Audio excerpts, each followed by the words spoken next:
Hello everyone, সবাইকে স্বাগতম জানাচ্ছি আজকে আমাদের মোলের পর্যাবৃত্ত ধর্মের 24 নম্বর ক্লাসে।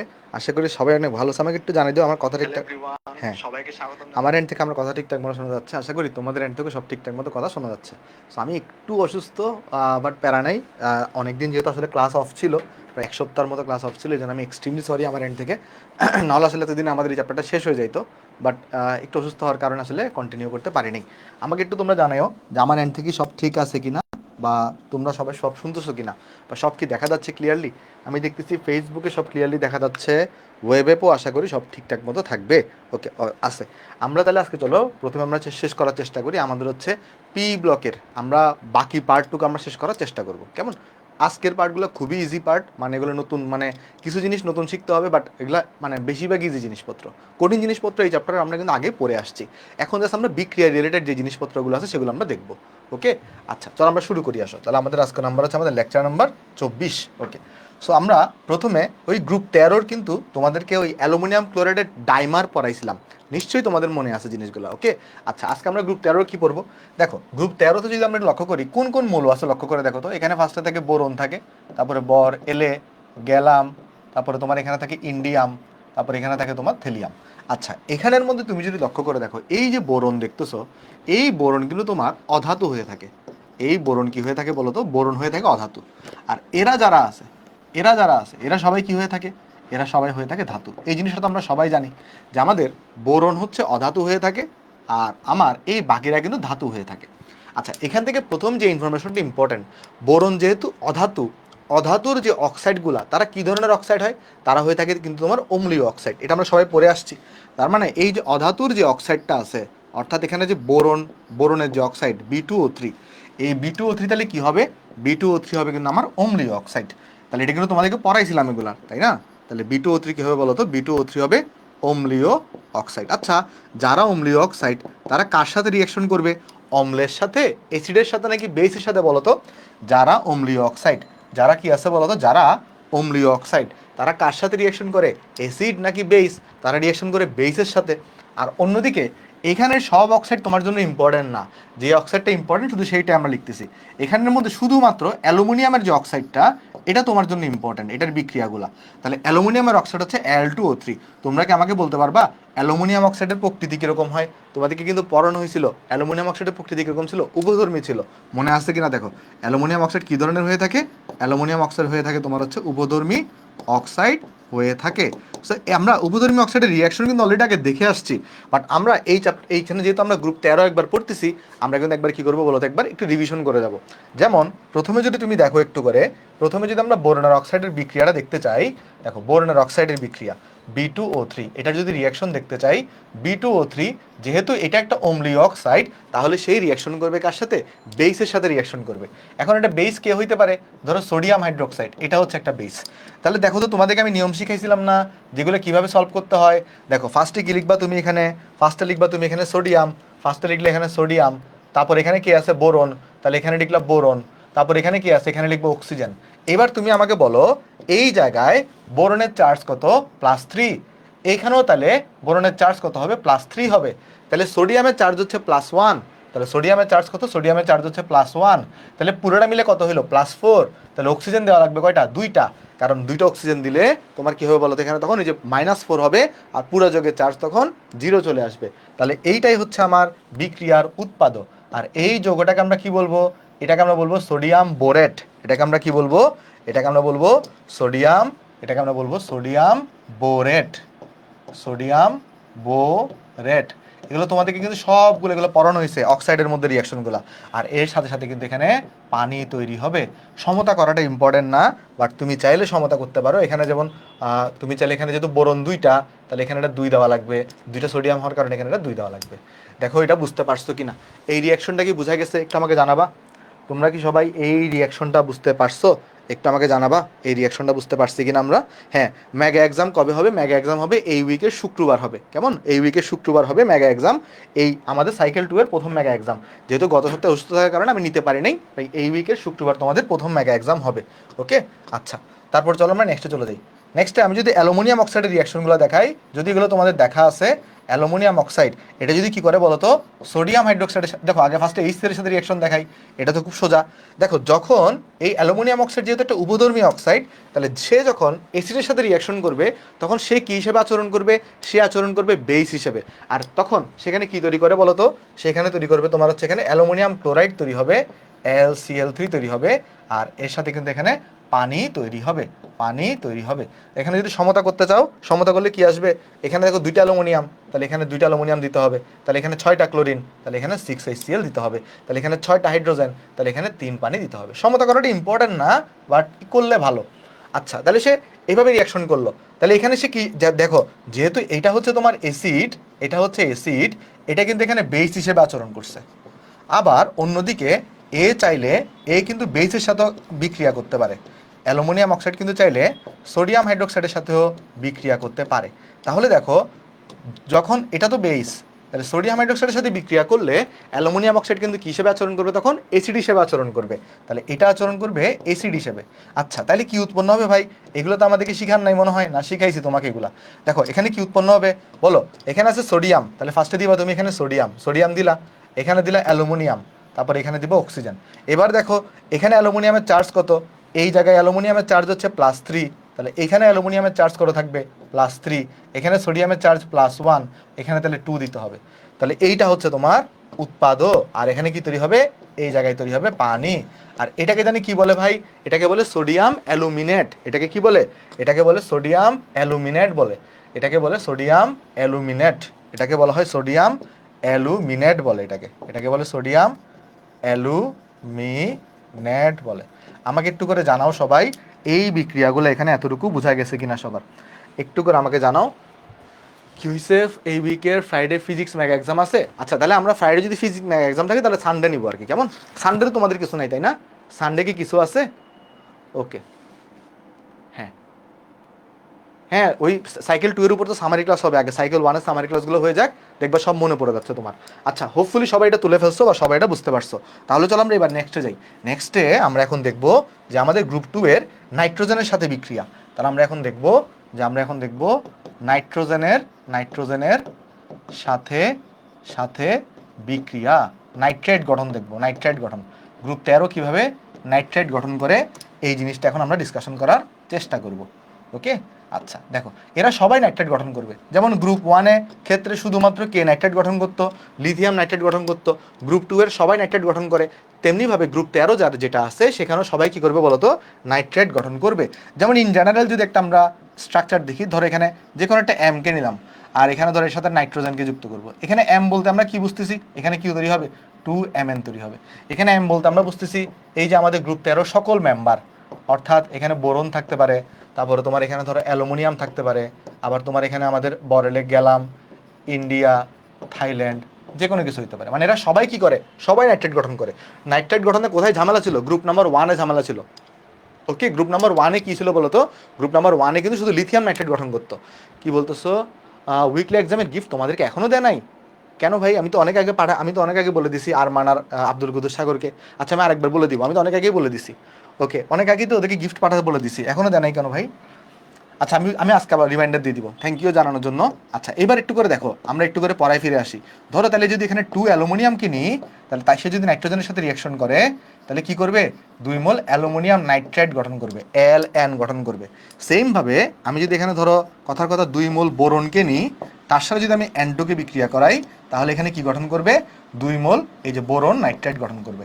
আচ্ছা, এখান থেকে একটা জিনিস তুমি লক্ষ্য করে দেখো, সেটা হচ্ছে এই যে আমাদের বোরন নাইট্রেট দেখতেছো, এই সংকেতটা একটু ইম্পর্টেন্ট, বিএন যেটা দেখতেছো, বিএন, এই যে বিএন দেখতেছো এটা একটু ইম্পর্টেন্ট। এটাকে বলে অজৈব গ্রাফাইট।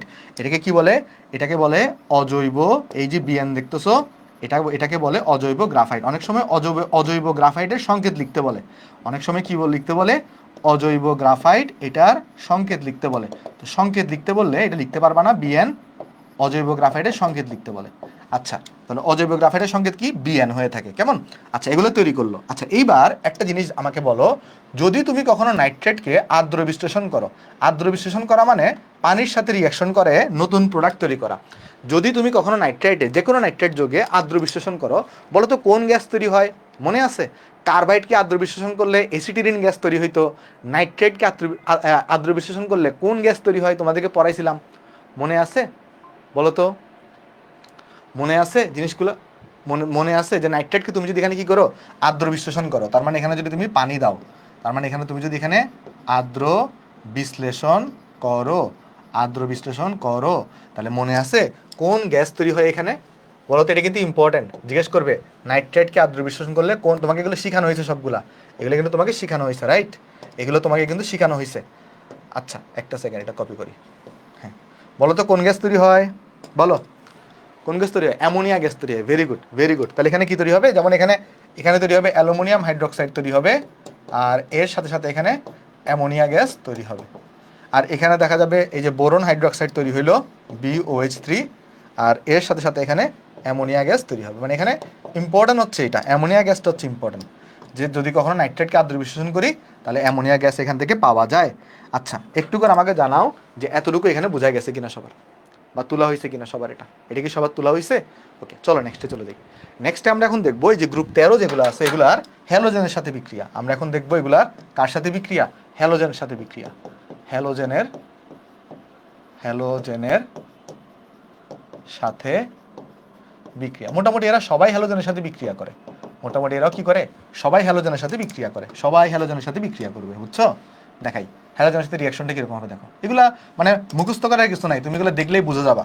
যেমন এদের রিয়াকশনটা কিরকম হয়ে থাকে এখানে, ধরো তুমি যদি এখানে একটা ধরো একটা মেটালকে নিছো, ধরো মেটাল মানে এম বলতে এখানে আমরা বোঝাচ্ছি কাকে, ওই যে কোনো গ্রুপ 13 যে কোনো কেউ হইতে পারে, তার সাথে তুমি যদি একটা হ্যালোজেনকে বিক্রিয়া করাও, ধরো একটা X2 কে বিক্রিয়া করাইছো, চিন্তা করে দেখো তো, এই যে অ্যালুমিনিয়ামের সাথে যদি তুমি একটা Cl2 কে বিক্রিয়া করাও, অ্যালুমিনিয়ামের সাথে তুমি যদি একটা Cl2 কে বিক্রিয়া করাও, কি তৈরি হয়? AlCl3 তৈরি হয়। তার মানে এখানে তৈরি হবে MX3, এখানে কি তৈরি হবে? MX3 তৈরি হবে। সমতা যদি করতে চাও, সমতা করতে গেলে এখানে একটা 2 দেওয়া লাগবে, তোমার এখানে একটা 2 দেওয়া লাগবে, এখানে একটা 3 দেওয়া লাগবে। যেখানে M হিসাবে এখানে কে বসতে পারে? যে কেউ বসতে পারে। এখানে M হিসাবে কে বসতে পারে? এখানে যে কেউ বসতে পারে, অর্থাৎ বোরন, অ্যালুমিনিয়াম, গ্যালিয়াম, ইন্ডিয়াম, থেলিয়াম, যে কেউ বসতে পারে। এখন যেটা মজার ইনফরমেশন সেটা হচ্ছে এরকম, দেখো যেটা ইনফরমেশনটা গুরুত্বপূর্ণ সেটা কি, ধরো তুমি যদি এখানে বোরন, তার মানে 2 মোল বোরনকে নাও, তার সাথে তুমি যদি এখানে 3 মোল ক্লোরিনকে বিক্রিয়া করাও, তাহলে এখান থেকে তৈরি হবে কি বলতো? 2 মোল BCl3 তৈরি হবে। আচ্ছা, অন্যদিকে তুমি যদি এখানে 2 মোল অ্যালুমিনিয়ামকে নাও, তার সাথে তুমি যদি এখানে 3 মোল ক্লোরিনকে বিক্রিয়া করাও, তাহলে তৈরি হবে এখানে 2 মোল অ্যালুমিনিয়াম ক্লোরাইড। এখন এখানে যদি লক্ষ্য করে দেখো একটু করে, সেটা হচ্ছে এরকম যে এই যে তোমার যেখানে BCl3 আছে, এই যে ধরো একটা BCl3 আছে, BCl3 মনে রাখবা, এই BCl3 কিন্তু ডাইমার গঠন করে না, কিন্তু ডাইমার গঠন করে না। অন্যদিকে AlCl3 যেটা থাকে, AlCl3 যেটা থাকে, এটা কিন্তু ডাইমার গঠন করে। এটা কিন্তু কি গঠন করে? ডাইমার গঠন করে। আর ডাইমার গঠনের পিছনে রিজনটা কি ছিল? রিজন ছিল এই অ্যালুমিনিয়ামের কিন্তু উচ্চ চার্জ ঘনত্ব থাকার কারণে এখানে পোলারাইজেশনের মাত্রা অনেক বেশি হয়। এই কারণে কি হয় এখানে বলতো, এখানে অ্যালুমিনিয়াম ক্লোরাইড কিন্তু ডাইমার প্রদর্শন মানে ডাইমার গঠন করে। কিন্তু BCl3 কেন ডাইমার গঠন করে না? BCl3 ডাইমার গঠন করতে না পারার পিছনে একটা রিজন হচ্ছে, এই বোরন যেটা দেখতেছো, বোরনের আকারটা ক্লোরিনের তুলনায় অনেক ছোট। বোরনের আকারটা কি বলতো, যে মানে এখানে এখানে অ্যালুমিনিয়ামের আকার আর ক্লোরিনের আকার কিন্তু তুমি কম্পারেবল, কিন্তু এখানে বোরনের আকারটা অনেক ছোট হয়ে থাকে। এই জন্য BCl3 কিন্তু মানে কার আকারের তুলনায় বোরনের আকারটা ক্লোরিনের আকারের তুলনায় অনেক ছোট, তাই এটা ডাইমার গঠন করে না। এখানে একটা যে জিনিসটা গঠন হয়, এখানে ব্যাক বন্ডিং হয়, বুঝছো? একটা বন্ড আছে যেটাকে আমরা বলি ব্যাক বন্ডিং। এগুলো তোমাদের সিলেবাসে নেই, বুঝছো? এই জন্য তোমাকে এগুলো ডিটেলসে পড়াবো না, একটা টার্ম আছে যেটাকে আমরা বলি কি ব্যাক বন্ডিং। ব্যাক বন্ডিং জিনিসটা কি, এগুলো দরকার নাই, মানে পিছন থেকে একটা বন্ড, মানে পিছন থেকে না অ্যাকচুয়ালি, মানে অষ্টক পূরণের জন্য এই ধরনের বন্ড গঠিত হয়। এটা তোমার সিলেবাসে নেই, এটা তোমার পড়া লাগবে না, বুঝছো? মানে আমি তোমাকে যেটা বলি, দেখো এই যে BCl3 দেখতেছো, BCl3 এটা ডাইমার গঠন করে না। এটা কি করে? এটা ব্যাক বন্ডিং করে। এটা কি করে বলো তো? এটা এটা এটা এটা কি করে না? ডাইমার গঠন করে না, এটা ব্যাক বন্ডিং করে, বুঝছো? বাট এটা কিন্তু ডাইমার গঠন করে। বাট আরেকটা জিনিস এখানে জিজ্ঞেস করে ইন্টারেস্টিং, সেটা কি? সেটা হচ্ছে BH3। বলো তো BH3 এটা কি ডাইমার গঠন করবে? কি মনে হয়? BH3 এটা কি ডাইমার গঠন করে? বলতে পারবা? BH3 এটা কি ডাইমার গঠন করে? বলতে পারবা? BH3, হ্যাঁ BH3 কিন্তু ডাইমার গঠন করবে। দেখো BCl3 তে ডাইমার গঠন কেন হয় নাই? কারণ বোরনের তুলনায় ক্লোরিনের আকারটা বড় ছিল, বোরনের আকারটা একদমই ক্ষুদ্র। বাট অ্যালুমিনিয়ামের ক্ষেত্রে কিন্তু সেটা হয় নাই, এটা কম্পারেবল আকার।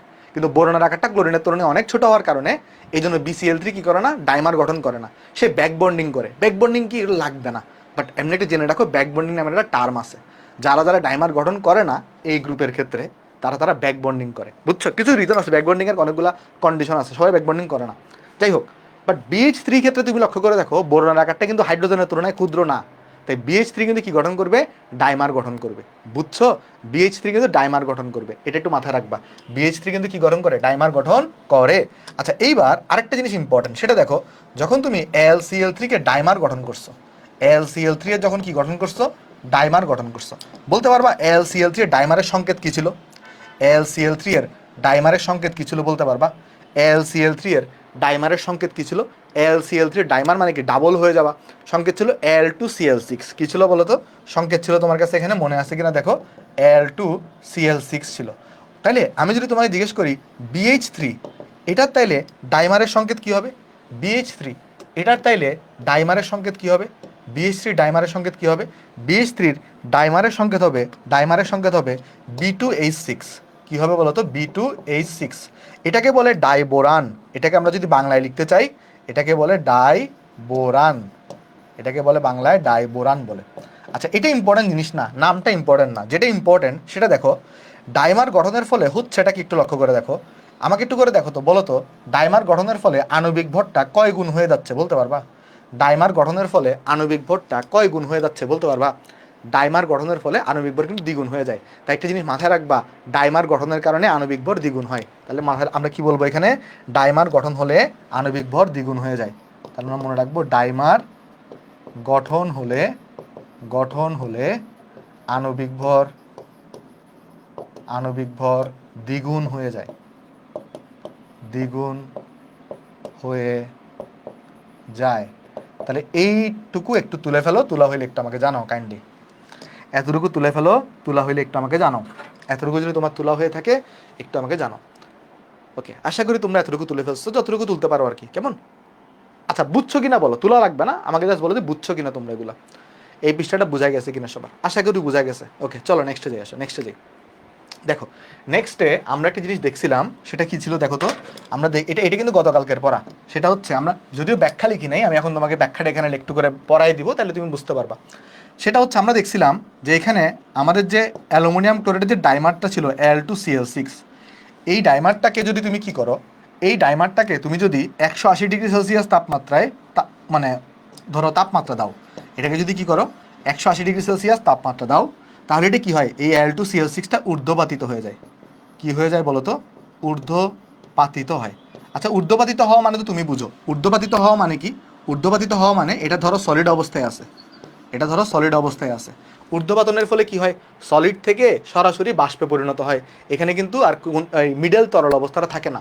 ঊর্ধ্বপাতন নিয়ে আমরা ডিটেলস আলোচনা কোথায় করে আসছি, ওই যে ঊর্ধ্বপাতন, ওই যে গুণগত রসায়নে পড়ছি। কারো কনফিউশন থাকলে একটু এখান থেকে দেখে নিও, এটা এখন নোট করা লাগবে না, এটার জন্য তুমি জায়গা খালি রাখো, ক্লাস শেষ হওয়ার পরে PDF দিয়ে দিব, এখান থেকে তুমি তুলে ফেলিও, কেমন? আচ্ছা, তো Al2Cl6টাকে যদি তুমি ঊর্ধ্বপাতন করো এত তাপমাত্রায়, তখন কি হবে, এটা এটা ভেঙে গিয়ে অ্যালুমিনিয়াম ক্লোরাইডে পরিণত হবে। এটা ভেঙে গিয়ে কি হবে, এখানে ভেঙে গিয়ে 2 মোল অ্যালুমিনিয়াম ক্লোরাইডে পরিণত হবে। কেউ কি বলতে পারবা এই অ্যালুমিনিয়াম ক্লোরাইডের প্রকৃতি কীরকম হয়, সলিড, গ্যাসীয় নাকি লিকুইড? অ্যালুমিনিয়াম ক্লোরাইডের প্রকৃতি কীরকম হবে, সলিড, গ্যাসীয় নাকি লিকুইড? যেহেতু ঊর্ধ্বপাতন হচ্ছে, তাহলে কিন্তু সলিড অবস্থা থেকে সরাসরি কোথায় হবে বলো তো, গ্যাসীয় অবস্থায় কনভার্ট হবে। তাহলে অ্যালুমিনিয়াম ক্লোরাইডের প্রকৃতি কিন্তু গ্যাসীয় হয়ে থাকে, এটা একটা আমরা মাথায় রাখবো, এখন কোয়েশ্চেন হচ্ছে, কেন এটা সরাসরি ঊর্ধ্বপাতিত হয়, মানে কেন এটা ওই যে তরলে কনভার্ট হয় না? এর রিজনটাকে আমি তোমাকে একটু এখানে এক্সপ্লেন করে দিয়ে আসো। এখানে হয় কি জানো, হয় হচ্ছে দেখো, এখানে এই অ্যালুমিনিয়ামের ফার্স্ট অফ অল দেখো, এখানে আমাদের কি হবে, এখানে এগুলো প্রথমে লিখছে, এখানে দেখো, প্রথমে লক্ষ্য করে দেখো, আমাদের যে অ্যালুমিনিয়াম 3+, এটার কিন্তু অনেক বেশি পোলার আয়ন হয়, তাই না? আমরা দেখে আসছি, আমাদের যে অ্যালুমিনিয়াম 3+ থাকে তার পোলার আয়ন কিন্তু অনেক বেশি মাত্রায় থাকে। কেন বেশি মাত্রায় থাকে? একটা রিজন ছিল তার হচ্ছে চার্জের পরিমাণটা অনেক বেশি, আর চার্জ ঘনত্ব অনেক বেশি হয়ে থাকে। আরেকটা রিজন ছিল এটার আকারও কিন্তু ক্ষুদ্র হয়ে থাকে, তাই না? ওই যে সোডিয়াম ম্যাগনেসিয়ামের তুলনায়। এই কারণে অ্যালুমিনিয়ামের পোলার আয়নের মাত্রা অনেক বেশি হয়। অ্যালুমিনিয়ামের পোলার আয়নের মাত্রা অনেক বেশি হইলে তার মধ্যে কিন্তু কী হবে বলতো, সমযোজী বৈশিষ্ট্য অনেক বেশি প্রকাশ পাবে। আচ্ছা, সমযোজী বৈশিষ্ট্য বেশি প্রকাশ পাওয়ার অর্থ হইল এর মধ্যে আয়নিক বৈশিষ্ট্য কম প্রকাশ পাবে। বলতো আয়নিক যৌগের লেটিস শক্তি বেশি থাকে না কম থাকে? বলো তো আয়নিক যৌগের লেটিস শক্তি বেশি থাকে না কম থাকে? আয়নিক যৌগের বেশি থাকে, তোমাকে কিন্তু এগুলো পড়ানো হয়েছিল। তাহলে যেহেতু এর মধ্যে আয়নিক বৈশিষ্ট্য কম প্রকাশ পাচ্ছে, সমযোজী বৈশিষ্ট্য বেশি প্রকাশ পাচ্ছে, তাহলে এখানে কিন্তু উচ্চ লেটিস শক্তি থাকবে না। যেহেতু অ্যালুমিনিয়াম ক্লোরাইডের এখানে সমযোজী বৈশিষ্ট্য বেশি প্রকাশ পাচ্ছে, তাহলে এখানে কিন্তু কি হয় না, এর উচ্চ লেটিস শক্তি থাকে না। এই উচ্চ লেটিস শক্তি না থাকার ফলে কি হয়, এই যে Al2Cl6 গুলা যেগুলো আছে, এগুলা শীট আকারে বিন্যস্ত থাকে। শীট আকার মানে কি, স্তরে স্তরে বিন্যস্ত থাকে। মানে ব্যাপারটা কি, এখানে ধরো তোমার একটা Al2Cl6 থাকবে, ভালো করে বুঝি আসো। দেখো এখানে দেখা যাবে একটা Al2Cl6 আছে, দেখা যাবে এর নিচের স্তরে একটা Al2Cl6 আছে, এর নিচের স্তরে আরেকটা Al2Cl6 আছে, এর নিচের স্তরে আরেকটা Al2Cl6 থাকবে। মানে বুঝতে পারতেছো? ধরো যাক এখানে একটা Al2Cl6 থাকবে, দেখবা, হ্যাঁ, দেখবা এখানে আরেকটা Al2Cl6 থাকবে, মানে এটা শীট আকারে বিন্যস্ত থাকে। এরা কি হয়, এখানে শীট আকারে বিন্যস্ত থাকে। এগুলো লাগবে না, মানে তাও তোমাকে একটু ব্যাখ্যাটা দেখাই দিচ্ছি। শীট আকারে বিন্যস্ত থাকে। আর এদের মধ্যে দুর্বল ভ্যান ডার ওয়ালস বল থাকে। এদের মধ্যে কি থাকে, দুর্বল ভ্যান ডার ওয়ালস বল থাকে। যেহেতু এগুলা এখানের মধ্যে সমযোজী ধর্ম বেশি প্রকাশ পাচ্ছে, তাহলে এখানে কি থাকে বলতো, এই জায়গাটাতে কিন্তু দুর্বল ভ্যান ডার ওয়ালস বল থাকে। এই জায়গাটাতে দুর্বল ভ্যান ডার ওয়ালস বল থাকে। দুর্বল van der Waals, van der Waals বল তোমার এখানে থাকবে। বল তোমার এখানে থাকবে। এই যে দেখো এগুলাই লিখছে এখানে, এই যে দেখো এগুলাই লিখছে এখানে, লিখতেছে Al2Cl6 অণুগুলো শীট আকারে বিন্যস্ত থাকে। কি আকারে বিন্যস্ত থাকে? শীট আকারে, মানে স্তরে স্তরে বিন্যস্ত থাকে। আর এগুলোর স্তরের মাঝে, এইসব স্তরের মাঝে দুর্বল ভ্যান ডার ওয়ালস বল বিদ্যমান থাকে। এই যে স্তরগুলোর মাঝখানে দুর্বল ভ্যান ডার ওয়ালস বল বিদ্যমান থাকে। আর সহজে এই বলটা অতিক্রান্ত হয় বলে, মানে এটাকে সহজে ভেঙে ফেলা যায় বলে, এগুলি কি হয়, আলাদা হয়ে গিয়ে Al2Cl3 এর বাষ্পে পরিণত হয়, মানে তরলে পরিণত হওয়ার চান্স পায় না। বাট অ্যাকচুয়ালি ঊর্ধ্বপাতনের কারণে কেন তরলে পরিণত হয় না, বা তরলে পরিণত করা অ্যাকচুয়ালি যায় কি না, সেটা কিন্তু আমরা ওই যে সাইকেল ওয়ানে ঊর্ধ্বপাতনে একদম ডিটেলসে ব্যাখ্যা করছিলাম। সাইকেল ওয়ানে ঊর্ধ্বপাতনটা কারা কারা পড়ছিলা আমাকে বলতে পারবা? সাইকেল ওয়ানে ঊর্ধ্বপাতনটা কারা কারা পড়ছো? পড়েছিলাম তোমাদেরকে, ওই যে বাষ্প চাপের একটা কাহিনী ছিল কিন্তু এখানে। Nafiza, very good. আমরা কিন্তু পড়ছিলাম জিনিসগুলো, তাই না? ওইখানে কিন্তু বাষ্পচাপের একটা কাহিনী ছিল। সো ওগুলো তোমরা দেখে নিবে একটু করে, যারা যারা দেখোনি। আচ্ছা, আমাকে বলো তো এই জিনিসটা কি বুঝতে পারছো সবাই? এই জিনিসটা কি সবাই একটু বুঝতে পারছি আমরা? একটু করে আমাকে জানাবা। এটা তোলার দরকার নেই এখন, তুমি পরে তুলে নিও। এই জিনিসটা কি সবাই বুঝতে পারছি? Umme Aziza, very good, very good. হ্যাঁ, এটা কি বুঝতে পারছি সবাই? আশা করি বুঝতে পারছি। এগুলা কিছুই না, এখানে জাস্ট একটু যদি জিজ্ঞেস করে Al2Cl6 এর ঊর্ধ্বপাতন হয় কেন, তখন বলবা তুমি এই যে Al2Cl6 গুলা কি হয়, শীট আকারে বিন্যস্ত থাকে। যেই শীটগুলোর মাঝখানে কি থাকে বলো তো, দুর্বল ভ্যান ডার ওয়ালস বল থাকে। তাই এটাকে যখন আমরা উত্তপ্ত করবো 180 ডিগ্রি সেলসিয়াস তাপমাত্রাতে, তখন ওই দুর্বল ভ্যান ডার ওয়ালস বলটা ভেঙে গিয়ে, যেহেতু দুর্বল বল, এটা ভেঙে গিয়ে এটা কিন্তু বাষ্পে পরিণত হবে। আর তখন আমরা তার মানে সলিড অবস্থা থেকে বাষ্পে পরিণত হচ্ছে। তাই জন্য এখানে এটা ঊর্ধ্বপাতন হচ্ছে এখানে। হোপফুলি বুঝতে পারছি। তারপর চলো আমরা নেক্সটে চলে যাই। আশা করি আমরা এতটুকু বুঝতে পারছি। এখন দেখো একটা জিনিস ইম্পর্টেন্ট, এইটা একটু ইম্পর্টেন্ট, দেখো এটা একটু ইম্পর্টেন্ট। সেটা কি? সেটা হলো Al2Cl6, আচ্ছা এটা Al2Cl6 না, এটা হবে অ্যালুমিনিয়াম ক্লোরাইডের জলীয় দ্রবণ। এটা কি হবে? এটা হবে অ্যালুমিনিয়াম ক্লোরাইডের জলীয় দ্রবণ। এটা হবে অ্যালুমিনিয়াম ক্লোরাইডের জলীয় দ্রবণ, Al2Cl3 হবে। কেমন? আচ্ছা আমি এখানে সুন্দর করে লিখে দিই, এটা হবে Al2Cl3 এর জলীয় দ্রবণ। মনে রাখবা অ্যালুমিনিয়াম ক্লোরাইডের যে জলীয় দ্রবণ থাকে, মনে রাখবা অ্যালুমিনিয়াম ক্লোরাইড Al2Cl3, এটার যে জলীয় দ্রবণ থাকে, এই জলীয় দ্রবণের প্রকৃতি কীরকম হয়ে থাকে? অ্যালুমিনিয়াম ক্লোরাইডের জলীয় দ্রবণের প্রকৃতি হয়ে থাকে অম্লধর্মী। আচ্ছা, অম্লধর্মী কেন হয়? একটা জিনিস তুমি লক্ষ্য করে দেখো, অ্যালুমিনিয়াম ক্লোরাইড এটা কিন্তু নিজে অম্ল না, নিজে কিন্তু অম্ল না, নিজে কিন্তু অম্ল না।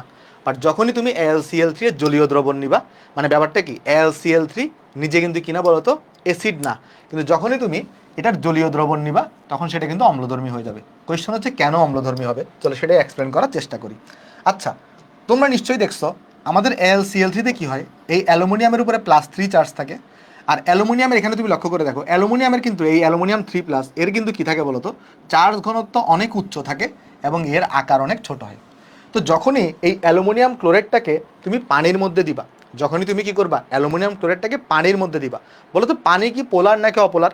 বলো তো পানি কি পোলার নাকি অপোলার? পানি কি, পানি অবশ্যই পোলার, তোমাদেরকে এগুলো পড়াইছি।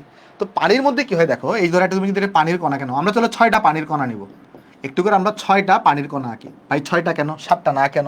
এগুলো রিজন আছে, রিজনগুলো আমরা পরে এক্সপ্লেন করবো। বাট আপাতত তুমি একটা কাজ করো, এখানে 6টা পানির কণা নাও, 6টা পানির কণা নাও। এগুলো যখন তুমি জটিল যৌগ পড়বা তখন রিজন জানতে পারবা, জটিল যৌগ আমরা নেক্সট ক্লাসেই পড়বো। এখানে তুমি কি করো, 6টা পানির কণা নাও, 6টা পানির কণা। কয়টা পানির কণা নিবা? 6টা। কেন 6টা নিচ্ছি, কেন 7টা নিচ্ছি না, এগুলো সব ডিটেলস ব্যাখ্যা আছে। আগামী ক্লাসে যখন আমরা জটিল যোগ পড়বো তখন আমরা এটা দেখতে পাবো যে কেন আমরা 6টা নিলাম, কেন আমরা 6টা নিলাম। ওকে, তাহলে এখানে আমরা 6টা আমরা এখানে পানির কণা নিচ্ছি, 6টা এখানে আমরা পানির কণা নিচ্ছি। আচ্ছা,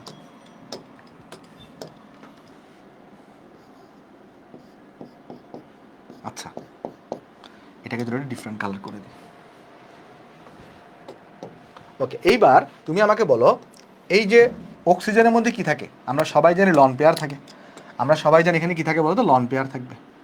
আচ্ছা, এটাকে একটু ডিফারেন্ট কালার করে দিই। ওকে, দাঁড়াও কোন কালার করলে ভালো হবে, এই কালার করি। ওকে, এবার একটু করে লক্ষ্য করে দেখে আসো। আমরা আমরা সবাই জানি অক্সিজেনের মধ্যে কি থাকে, লন পেয়ার থাকে। অক্সিজেনের মধ্যে কি থাকে, লন পেয়ার থাকে। অক্সিজেনের মধ্যে এখানে লন পেয়ার থাকে, 2 জোড়া লন পেয়ার থাকে, একটাকে দেখালেই হয়, কেমন, 2টা এখানে লন পেয়ার থাকবে, 2টা এখানে লন পেয়ার থাকবে। ওকে, এইবার একটু লক্ষ্য করে দেখো এই লন পেয়ারগুলোর চার্জ কীরকম হয়ে থাকে বলো তো। লন পেয়ারগুলো চার্জ হয়ে থাকে নেগেটিভ চার্জে চার্জিত। লন পেয়ার মানে কি, ইলেকট্রন, লন পেয়ার ইলেকট্রন। আর অ্যালুমিনিয়ামে কি থাকে, +3 চার্জ থাকে। তার মানে অ্যালুমিনিয়ামে কিন্তু চার্জ ঘনত্ব কিন্তু আবার অনেক বেশি, পরে আসছি। তার মানে অ্যালুমিনিয়ামের সাথে এরা কি করতে চায়, এরা এই লন পেয়ারের মাধ্যমে সন্নিবেশ বন্ধন গঠন করতে চায়। এরা অ্যালুমিনিয়ামের সাথে কি গঠন করতে চায় বলো তো, সন্নিবেশ বন্ধন গঠন করতে চায়। যেহেতু এখানে কি আছে, ফার্স্ট অফ অল লক্ষ্য করে দেখো এই যে অ্যালুমিনিয়াম 3+, তার মানে এর কিন্তু পজিটিভ চার্জে চার্জিত। আর এখানে চার্জ ঘনত্ব কিন্তু অনেক বেশি, আকার ছোট। তাই এই যে এই লন পেয়ারগুলা এর সাথে কি করতে চায় বলতো, এখানে সন্নিবেশ সমযোজী বন্ধন গঠন করতে চায়। তাহলে চারপাশ থেকে কিন্তু অ্যালুমিনিয়ামকে কি করে, ঘিরে ধরে। মানে যখনই তুমি কি করছো দেখো, ভালো করে বুঝো, আসো ভালো করে বুঝো। ধরো এখানে একটা পাত্র তুমি নিছো, ধরো এটা তোমার পানি। আচ্ছা, আমি এখানে দেখে আসো, একটা ধরো চিত্র আঁকি, কেমন। তাহলে চিত্র মানে একটা পাত্র আনি, কেমন। ধরো দেখ এখানে আমরা একটা পাত্র আনলাম, দেখো ভালো করে বুঝে আসো। ধরো এখানে একটা পাত্র নিলাম, এখন এই পাত্রের মধ্যে ধরো আমার কাছে পানি আছে, ধরো আমার কাছে এখানে পানি আছে। আচ্ছা, এখন আমি কি করলাম, এই পাত্রের এখানে অ্যালুমিনিয়াম LCl থেকে দিলাম। এই পাত্রে আমি কাকে দিলাম, এই পাত্রে আমি অ্যালুমিনিয়াম ক্লোরাইডকে দিলাম। তো যখনই অ্যালুমিনিয়াম ক্লোরাইডকে দিব, যখনই অ্যালুমিনিয়াম ক্লোরাইডকে আমি পাত্রে দিব, তখন কি হবে, পানি তো আর একটা দুটা নেই, কোটি কোটি পানির কণা আছে। তখন 6টা পানির কণা কি করে, 6টা পানির কণা একটা অ্যালুমিনিয়ামকে ক্যাচ করে। তো তোমার মনে প্রশ্ন আসতেই পারে যে ভাই 6টা কেন ধরবে, 7টা কেন ধরবে না, বা 5টা কেন ধরবে না। এগুলোর ব্যাখ্যা আছে, এগুলো আমরা পড়বো আগামী ক্লাসে, যখন আমরা জটিল যোগ পড়বো। একটা টার্ম আছে আমাদের সন্নিবেশ সংখ্যা, ওইখানে আমরা দেখবো। বাট এখন ওইখানে যাওয়ার দরকার নেই, এখন তুমি মেইন জিনিসটা বুঝো। 6টা পানির কণা কি করবে, অ্যালুমিনিয়ামটাকে ক্যাচ করবে। আর ক্যাচ করে এখানে সে একটা যৌগ তৈরি করবে। এই দেখো এরকম একটা যৌগ তৈরি করবে, এরকম একটা কি তৈরি করবে, এখানে একটা যৌগ তৈরি হবে। 6টা অ্যালুমিনিয়ামকে, সরি একটা অ্যালুমিনিয়ামকে, এই যে 6টা পানির কণা এটাকে ক্যাচ করলো, একটা যৌগ তৈরি করছে। বলো তো অ্যালুমিনিয়ামের চার্জ কত ছিল, অ্যালুমিনিয়ামের চার্জ ছিল 3+। আর এখানে তাহলে কি আছে, এখানে Cl আছে 3টা, তাহলে এখানে 3Cl-। এখানে তাহলে একটা এরকম একটা যৌগ তৈরি হবে। এই যৌগটাকে আমরা বুঝতে পারছি, দেখো তো একটু করে।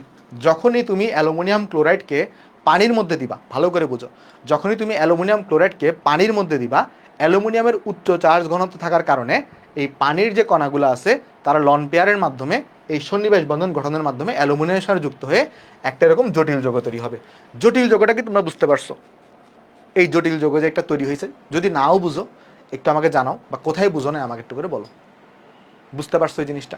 তাহলে এখানে কেন তোমার মনে প্রশ্ন আসতে পারে যে প্রথম কথা, যে ভাই কেন 6টা হইলো, কেন 7টা হইলো না, এটা রিজন তুমি আগামী ক্লাসে পাবা, সন্নিবেশ সংখ্যার মাধ্যমে ব্যাখ্যা করবো। বাট ওইটা বাদে বাকিগুলো বুঝছো কিনা দেখো। অ্যালুমিনিয়ামের যেহেতু 3+, আর এর মধ্যে চার্জ ঘনত্ব অনেক বেশি, আর অন্যদিকে পানি কিন্তু পোলার, তো পানির যে অক্সিজেন সে কিন্তু মাইনাস চার্জে চার্জিত, আর তার লন পেয়ার আছে। তো এটা দিয়ে কী করে, লন পেয়ার দিয়ে এটাকে সে একটা সন্নিবেশ বন্ধন গঠন করে। কারণ তার যত বেশি বন্ধন গঠন করব তত বেশি যৌগটা স্টেবল হবে। তাহলে আলটিমেটলি এরকম একটা জটিল যৌগ তৈরি হয়। তাহলে এই যৌগটাকে আমি যদি এরকম করে লিখি, কেউ কি মন খারাপ করবা কিনা দেখো তো। যদি এই বড় যৌগটাকে আমি যদি এরকম করে লিখি, অ্যালুমিনিয়াম 6টা পানি আর 3টা ক্লোরিন, তাহলে কি কেউ মন খারাপ করবা বলো। এই বড় যৌগটাকে আমি জাস্ট এভাবে করে লিখলাম, এই বড় যৌগটাকে জাস্ট আমি এভাবে করে লিখলাম, লেখা যায়, দেখা যায় বলো তো। 3Cl- কেন হলো, ওই যে 3টা ক্লোরিন আছে না, দেখো ওই যে 3টা ক্লোরিন আছে এখানে। আমরা যেহেতু এখানে প্লাস চার্জ আকারে দেখাইছি, যেহেতু এখানে চার্জ আকারে দেখাইছি, তাহলে এখানে 3+ দেখাইলে এখানে তাহলে 3- থাকবে। তো Cl3 ছিল, তো Cl3টাকে আমি 3Cl- আকারে দেখাইছি, কারণ এখানে একটা -1 আর 3 মিলে -3, ওই যে চার্জ আকারে দেখাইছি এই জন্য। তুমি চাইলে এই যৌগটা না এঁকে তুমি এই যৌগটাও দেখাইতে পারো। মানে ব্যাপারটা কি, যখনই অ্যালুমিনিয়াম ক্লোরাইডকে পানিতে দেওয়া হয় তখন আসলে এই যৌগটা তৈরি হয়। তুমি চাইলে শুধুমাত্র এই যৌগটা মুখস্থ রাখলেও চলবে। মানে পানিতে যখন তুমি অ্যালুমিনিয়াম ক্লোরাইডকে দিবা তখন এই যৌগটা হবে। আমি এটাকে জাস্ট ভেঙে একটু করে দেখাইলাম, এই যৌগটাকে জাস্ট আমি একটু ভেঙে দেখাইলাম, আর কিছুই না। একটু করে আমি ভেঙে দেখাইলাম, আর কিছুই না। কেমন, এতটুকু কি বোঝা গেছে? দেখো বুঝছো কিনা সবাই এটা? যদি বুঝে থাকো তাহলে এই যৌগটা তৈরি হয়েছে যখন তুমি অ্যালুমিনিয়াম ক্লোরাইডকে পানির মধ্যে দিছো। এইবার এই যৌগটা কি হবে, এই যৌগটা একটু ভেঙে যায়। এই যৌগটা কি হয়, এই যৌগটা একটু করে ভেঙে যাবে। এই যৌগটা একটু এখানে কি হবে, এখানে বলো তো ভেঙে যাবে। উপমুখী দিয়ে দেখাবো আমরা, উপমুখী তীর চিহ্ন দেখাবো। ভেঙে গিয়ে কি হবে আমি বলি, এখান থেকে একটা হাইড্রোজেন বের হয়ে যায়। কোন জায়গা থেকে হাইড্রোজেন বের হয়? এই জায়গা থেকে একটা হাইড্রোজেন বের হয়, এই জায়গা থেকে। আচ্ছা, যদি এই জায়গা থেকে হাইড্রোজেন বের হয়ে যায় তাহলে থাকবে কি? এই অ্যালুমিনিয়াম থাকবে। তাহলে পানি কিন্তু আর 6টা থাকতেছে না, কারণ এখানে হাইড্রোজেন বের হয়ে গেছে। তাহলে পানি থাকবে 5টা আর একটা OH থাকবে, যেহেতু হাইড্রোজেন বের হয়ে গেছে। আচ্ছা, সেই হাইড্রোজেন বের হয়ে তো রাস্তায় একা একা ঘুরবে না। সেই হাইড্রোজেন কি করে, এই সিএলটাকে একটা সিএল নিয়ে যায়। তার মানে এখানে হবে একটা Cl2, আর এখানে কি হবে, একটা HCl তৈরি হবে। এখানে একটা কি তৈরি হবে বলো তো, HCl তৈরি হবে। দেখো বুঝতেছো কিনা? মানে আমি বলি জিনিসটা, প্রথমে যখন তুমি অ্যালুমিনিয়াম ক্লোরাইডটাকে পানির মধ্যে দিবা তখন এরকম একটা জটিল যৌগ তৈরি হয়। এটার নাম আছে, কিন্তু জটিল যৌগের নামকরণ শিখাবো আগামী ক্লাসে। তো এইটা এরপরে যখন এটা কি হয়, এটা আয়নে বিভক্ত হয়। এখানে কি হবে, পানি থেকে একটা হাইড্রোজেন এই একটা সিএলকে নিয়ে গিয়ে সে HCl তৈরি করে। আর অন্যদিকে এখানে যে তোমার OH আছে না, মানে ধরো এখানে কি হচ্ছে দেখো, এখান থেকে একটা কিন্তু H2O ছিল, H2O 6টা ছিল। যেহেতু একটা হাইড্রোজেন চলে গেছে তাহলে পানি আছে এখন 5টা, একটা OH আছে। এরকম করে কিন্তু HCl তুমি পাইছো। বুঝছো নাকি বুঝো নাই? বুঝছো নাকি বুঝো নাই? দেখো বুঝছো কিনা, দেখো বুঝছো কিনা, এটা কি বোঝা গেছে? হ্যাঁ। তাহলে এখন দেখো কেন আমরা জলীয় দ্রবণটাকে অম্লধর্মী বলতেছি। দেখো এর রিজনটা হচ্ছে এটা, জলীয় দ্রবণে নিলে এই যৌগটা তৈরি হয়েছে। আর এই যৌগটা ভেঙে দেখো তুমি এখানে একটা স্ট্রং অ্যাসিড পাচ্ছ। কি পাচ্ছ, এখানে একটা অ্যাসিড তৈরি করতেছো, অ্যাসিড। একটা অ্যাসিড তৈরি হচ্ছে এখানে। আর অ্যাসিড তৈরি হওয়ার কারণে এই জলীয় দ্রবণের প্রকৃতি কীরকম হয়ে যায়, জলীয় দ্রবণের প্রকৃতি হয়ে যায় অম্লীয়। ওকে, আশা করি তুমি জিনিসটা এখানে বুঝতে পারছো। আশা রাখতেছি এই জিনিসটা তুমি এখানে বুঝতে পারছো। দেখো একটু করে এটা বুঝতে পারছো কিনা একটু আমাকে জানো। ওকে, আশা করতেছি এই জিনিসগুলো তুমি এখানে বুঝতে পারছো। ঠিক আছে, ওকে। তাহলে চলো, এইটা হচ্ছে আমাদের একটা রিজন আমরা দেখলাম। আমরা চলো নেক্সটে চলে যাই, আসো। নেক্সটে আমরা আলোচনা করবো এখন গ্রুপ নাম্বার 14কে নিয়ে। গ্রুপ নাম্বার 14তে কারা কারা ছিল বলো তো? গ্রুপ নাম্বার 14তে ছিল এই যে ছি ছি জেনে শুনে পালালে, ছি ছি জেনে শুনে পালালে, এটা ছিল গ্রুপ নাম্বার 14। বাট এখানে কি কি পড়া লাগবে আমি তোমার দেখাই। প্রথম যেই কোয়েশনটা এখানে জিজ্ঞেস করে সেটা হইল, তুমি যদি CCl4 এটাকে যদি তুমি পানির সাথে রিয়াকশন করাও, দেখা যাবে এখানে কোনো ধরনের বিক্রিয়া হবে না। এখানে তুমি নো রিয়াকশন পাবা। এখানে তুমি কি পাবা, এখানে তুমি নো রিয়াকশন পাবা। কেন নো রিয়াকশন পাবা সব দেখাবো। তার মানে আমি যদি কি করি, এই যে CCl4কে যদি আমরা পানির সাথে বিক্রিয়া করি তাহলে এখানে কোনো বিক্রিয়া আমরা পাই না। অন্যদিকে এই SI এর যে তোমার ধরো ক্লোরাইড যৌগ SiCl4, এটাকে যদি আমরা পানির সাথে বিক্রিয়া করাই, হ্যাঁ এখানেও 4 মোল দিবা, এখানেও 4 মোল দিবা, তাহলে দেখা যাবে এখানে তৈরি হবে SiOH4 তৈরি হবে। আর এখানে তৈরি হবে তখন 4 মোল HCl তৈরি হবে, 4 মোল HCl তৈরি হবে। তার মানে এখানে বিক্রিয়া করে। আচ্ছা, একটা জিনিস দেখো, পানির সাথে বিক্রিয়া করে নতুন যৌগ তৈরি করার যে বিক্রিয়াটা, এটাকে আমরা বলি আর্দ্র বিশ্লেষণ হওয়া। তার মানে এখানে এই যৌগটা কিন্তু এই SiCl4 এই কিন্তু পানির সাথে বিক্রিয়া করে নতুন যৌগ তৈরি করছে। তাহলে আমরা বলতে পারি যে SiCl4 কিন্তু কি হয়েছে, আর্দ্র বিশ্লেষিত হয়েছে। তাহলে এখানে কি হয়েছে, SiCl4টা আর্দ্র বিশ্লেষিত হয়, আর্দ্র বিশ্লেষিত হয়। কিন্তু লক্ষ্য করে দেখো এই যে CCl4 কিন্তু পানির সাথে বিক্রিয়া করে নাই। তাহলে এই যে CCl4 এই কিন্তু কি হয় নাই, আর্দ্র বিশ্লেষিত হয় না, আর্দ্র বিশ্লেষিত হয় না। এখন এটা একটা গুরুত্বপূর্ণ কোয়েশ্চন যে SiCl4 আর্দ্র বিশ্লেষিত হলেও CCl4 কেন আর্দ্র বিশ্লেষিত হয় না, এটা এখন আমরা এক্সপ্লেন করব। তাহলে আমরা, আমাকে আগে বলে এই পৃষ্ঠাটা তুমি এখানে বুঝতে পারছো কিনা এতটুকু, এই পৃষ্ঠাটা তুমি এতটুকু বুঝতে পারছো কিনা, যদি বুঝে থাকো তাহলে একটু করে আমাকে জানাও। কেন হয় না, কেন হয় সেটা আমরা দেখাবো এখন, কেমন? চলো এটা আমরা এখন ব্যাখ্যা করবো। এখন একটা কোয়েশ্চন আমরা লিখবো এখানে। সেই কোয়েশ্চনটা কি, কোয়েশ্চনটা হচ্ছে, কোয়েশ্চন এই আগের পৃষ্ঠা আমি আসতেছি একটু পরে, কেমন? কোয়েশ্চনটা হচ্ছে এরকম, SiCl4 আর্দ্র বিশ্লেষিত হলেও, আর্দ্র বিশ্লেষিত হলেও CCl4 আর্দ্র বিশ্লেষিত হয় না কেন? CCl4 CCl4 CCl4 আর্দ্র বিশ্লেষিত হয় না কেন? বিশ্লেষিত হয় না কেন? এর রিজনটা কি চলো দেখার চেষ্টা করি।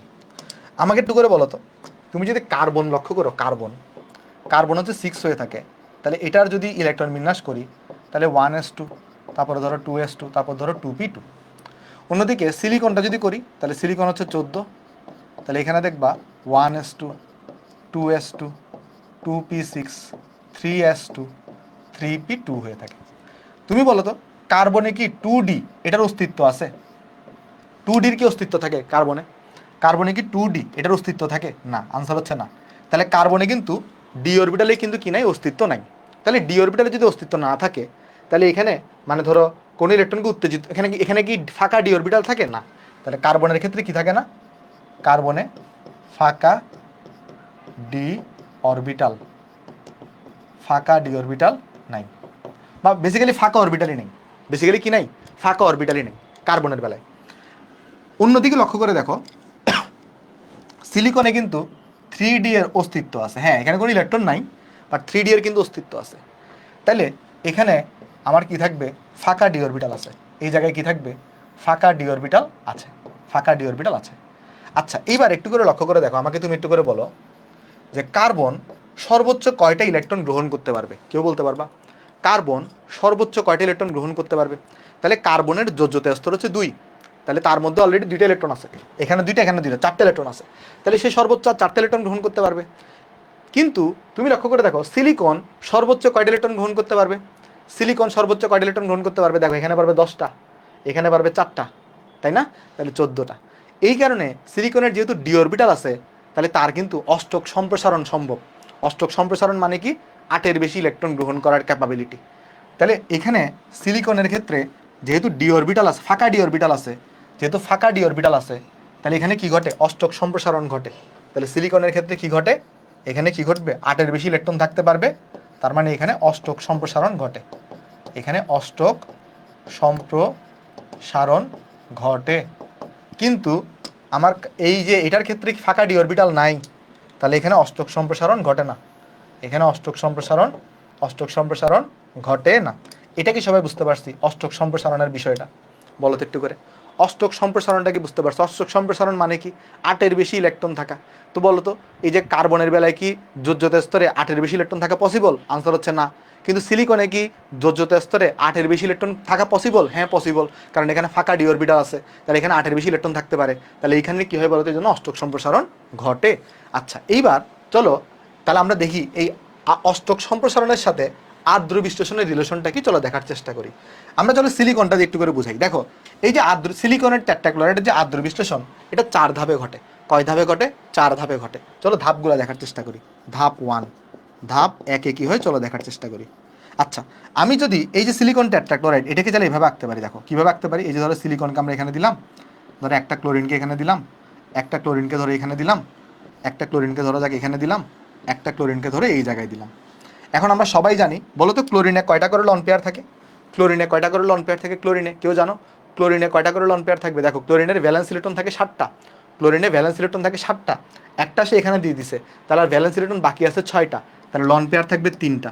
লন পেয়ার থাকবে কয়টা? লন পেয়ার থাকবে 3টা। তাহলে প্রত্যেকটা ক্লোরিনে কিন্তু 3টা করে লন পেয়ার আছে। প্রত্যেকটা ক্লোরিনে 3টা করে লন পেয়ার আছে। প্রত্যেকটা ক্লোরিনে এখানে 3টা করে লন পেয়ার আছে। হোপফুলি এতটুকু বুঝতে পারছি। আচ্ছা, যখনই আমি এটাকে একটা পানির মধ্যে চালনা করবো, পানি হচ্ছে এরকম, দেখো পানির সংকেতটা কীরকম? পানির সংকেত হচ্ছে এরকম। পানিটাকে আমরা এভাবে আঁকলাম, পানিটাকে আমরা এইভাবে আঁকতেছি একটু করে বোঝানোর জন্য। পানিটাকে আমরা এইভাবে আঁকছি, কেউ তো মন খারাপ করবা না পানিটাকে যদি এইভাবে আঁকি। দেখো আমরা এটা 4 ধাপে ঘটে, বারবার বলতেছি এটা কয় ধাপে ঘটে? 4 ধাপে। আচ্ছা, পানির মধ্যেও কিন্তু কি থাকে? লন পেয়ার থাকে। আচ্ছা থাকলো। এখন কি হয় যখন তুমি এটাকে পাশাপাশি আনবা, তখন কি হবে দেখো, যখন এটাকে তুমি পাশাপাশি আনবা, তখন কি হবে? এই ক্লোরিনের 2টা ইলেকট্রন সেই হাইড্রোজেনকে দিয়ে ক্লোরিনের 2টা ইলেকট্রন সেই হাইড্রোজেনকে এখানে দিয়ে এর সাথে এক বন্ধন করে HCl গঠন করতে চাইবে। আর এই অক্সিজেনটা কি করবে? সিলিকনে যেহেতু ফাঁকা ডি অরবিটাল আছে, সিলিকনে যেহেতু ফাঁকা ডি অরবিটাল থাকে, তাহলে সিলিকনের কিন্তু ইলেকট্রন নেয়ার ক্যাপাবিলিটি আছে। তখন সে কি করবে? এই ইলেকট্রনগুলো সে কি করবে? সিলিকনকে দেওয়ার চেষ্টা করবে। মানে এখানে দুইটা দুইটা জিনিস সাইমultaneously ঘটবে বা যুগপৎভাবে ঘটবে। কি ঘটবে?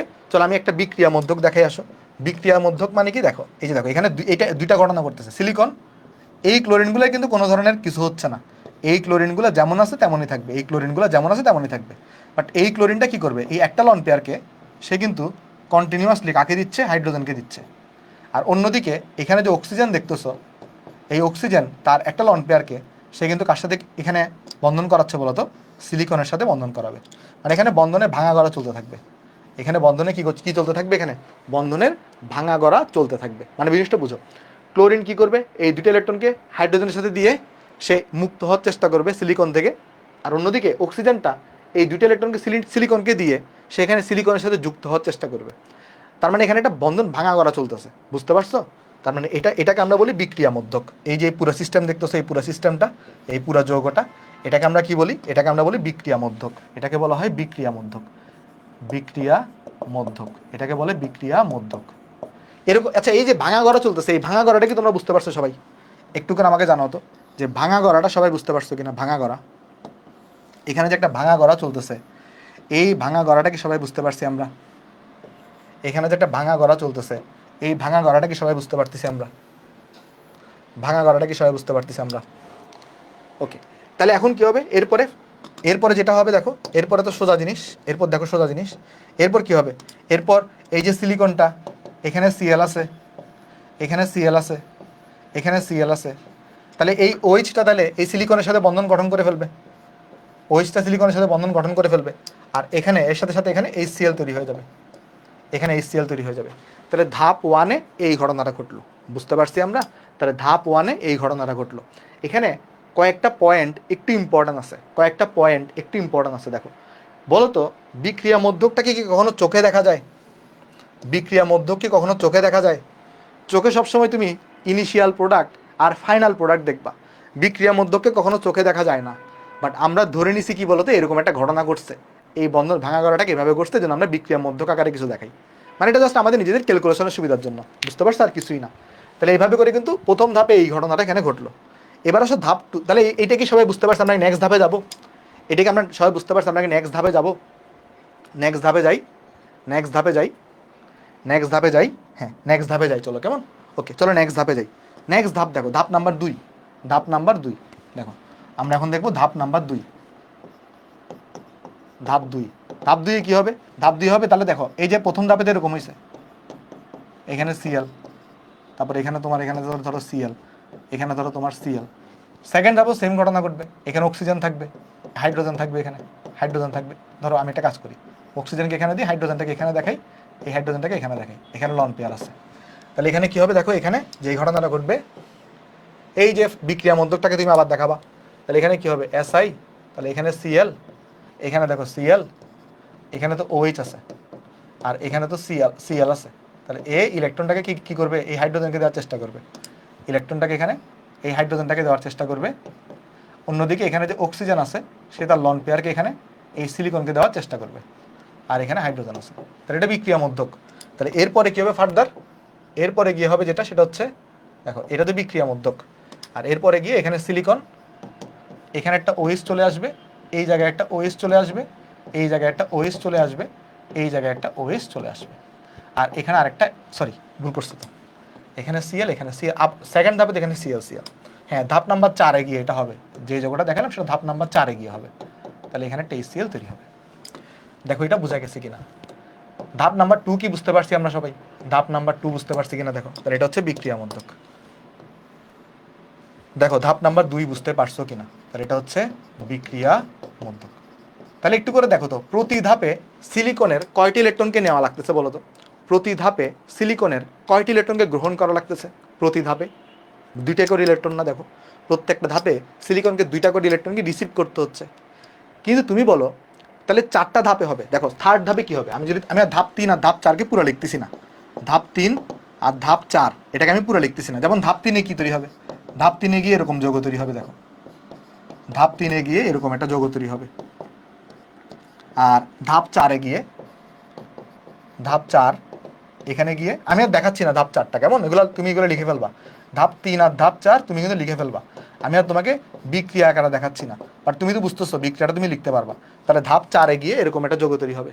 তাহলে প্রতি ধাপে সিলিকনকে যদি 2টা করে ইলেকট্রন নেওয়া লাগে, তাহলে বলো তো 4টা ধাপে সিলিকনকে টোটাল কয়টি ইলেকট্রনকে গ্রহণ করা লাগতেছে?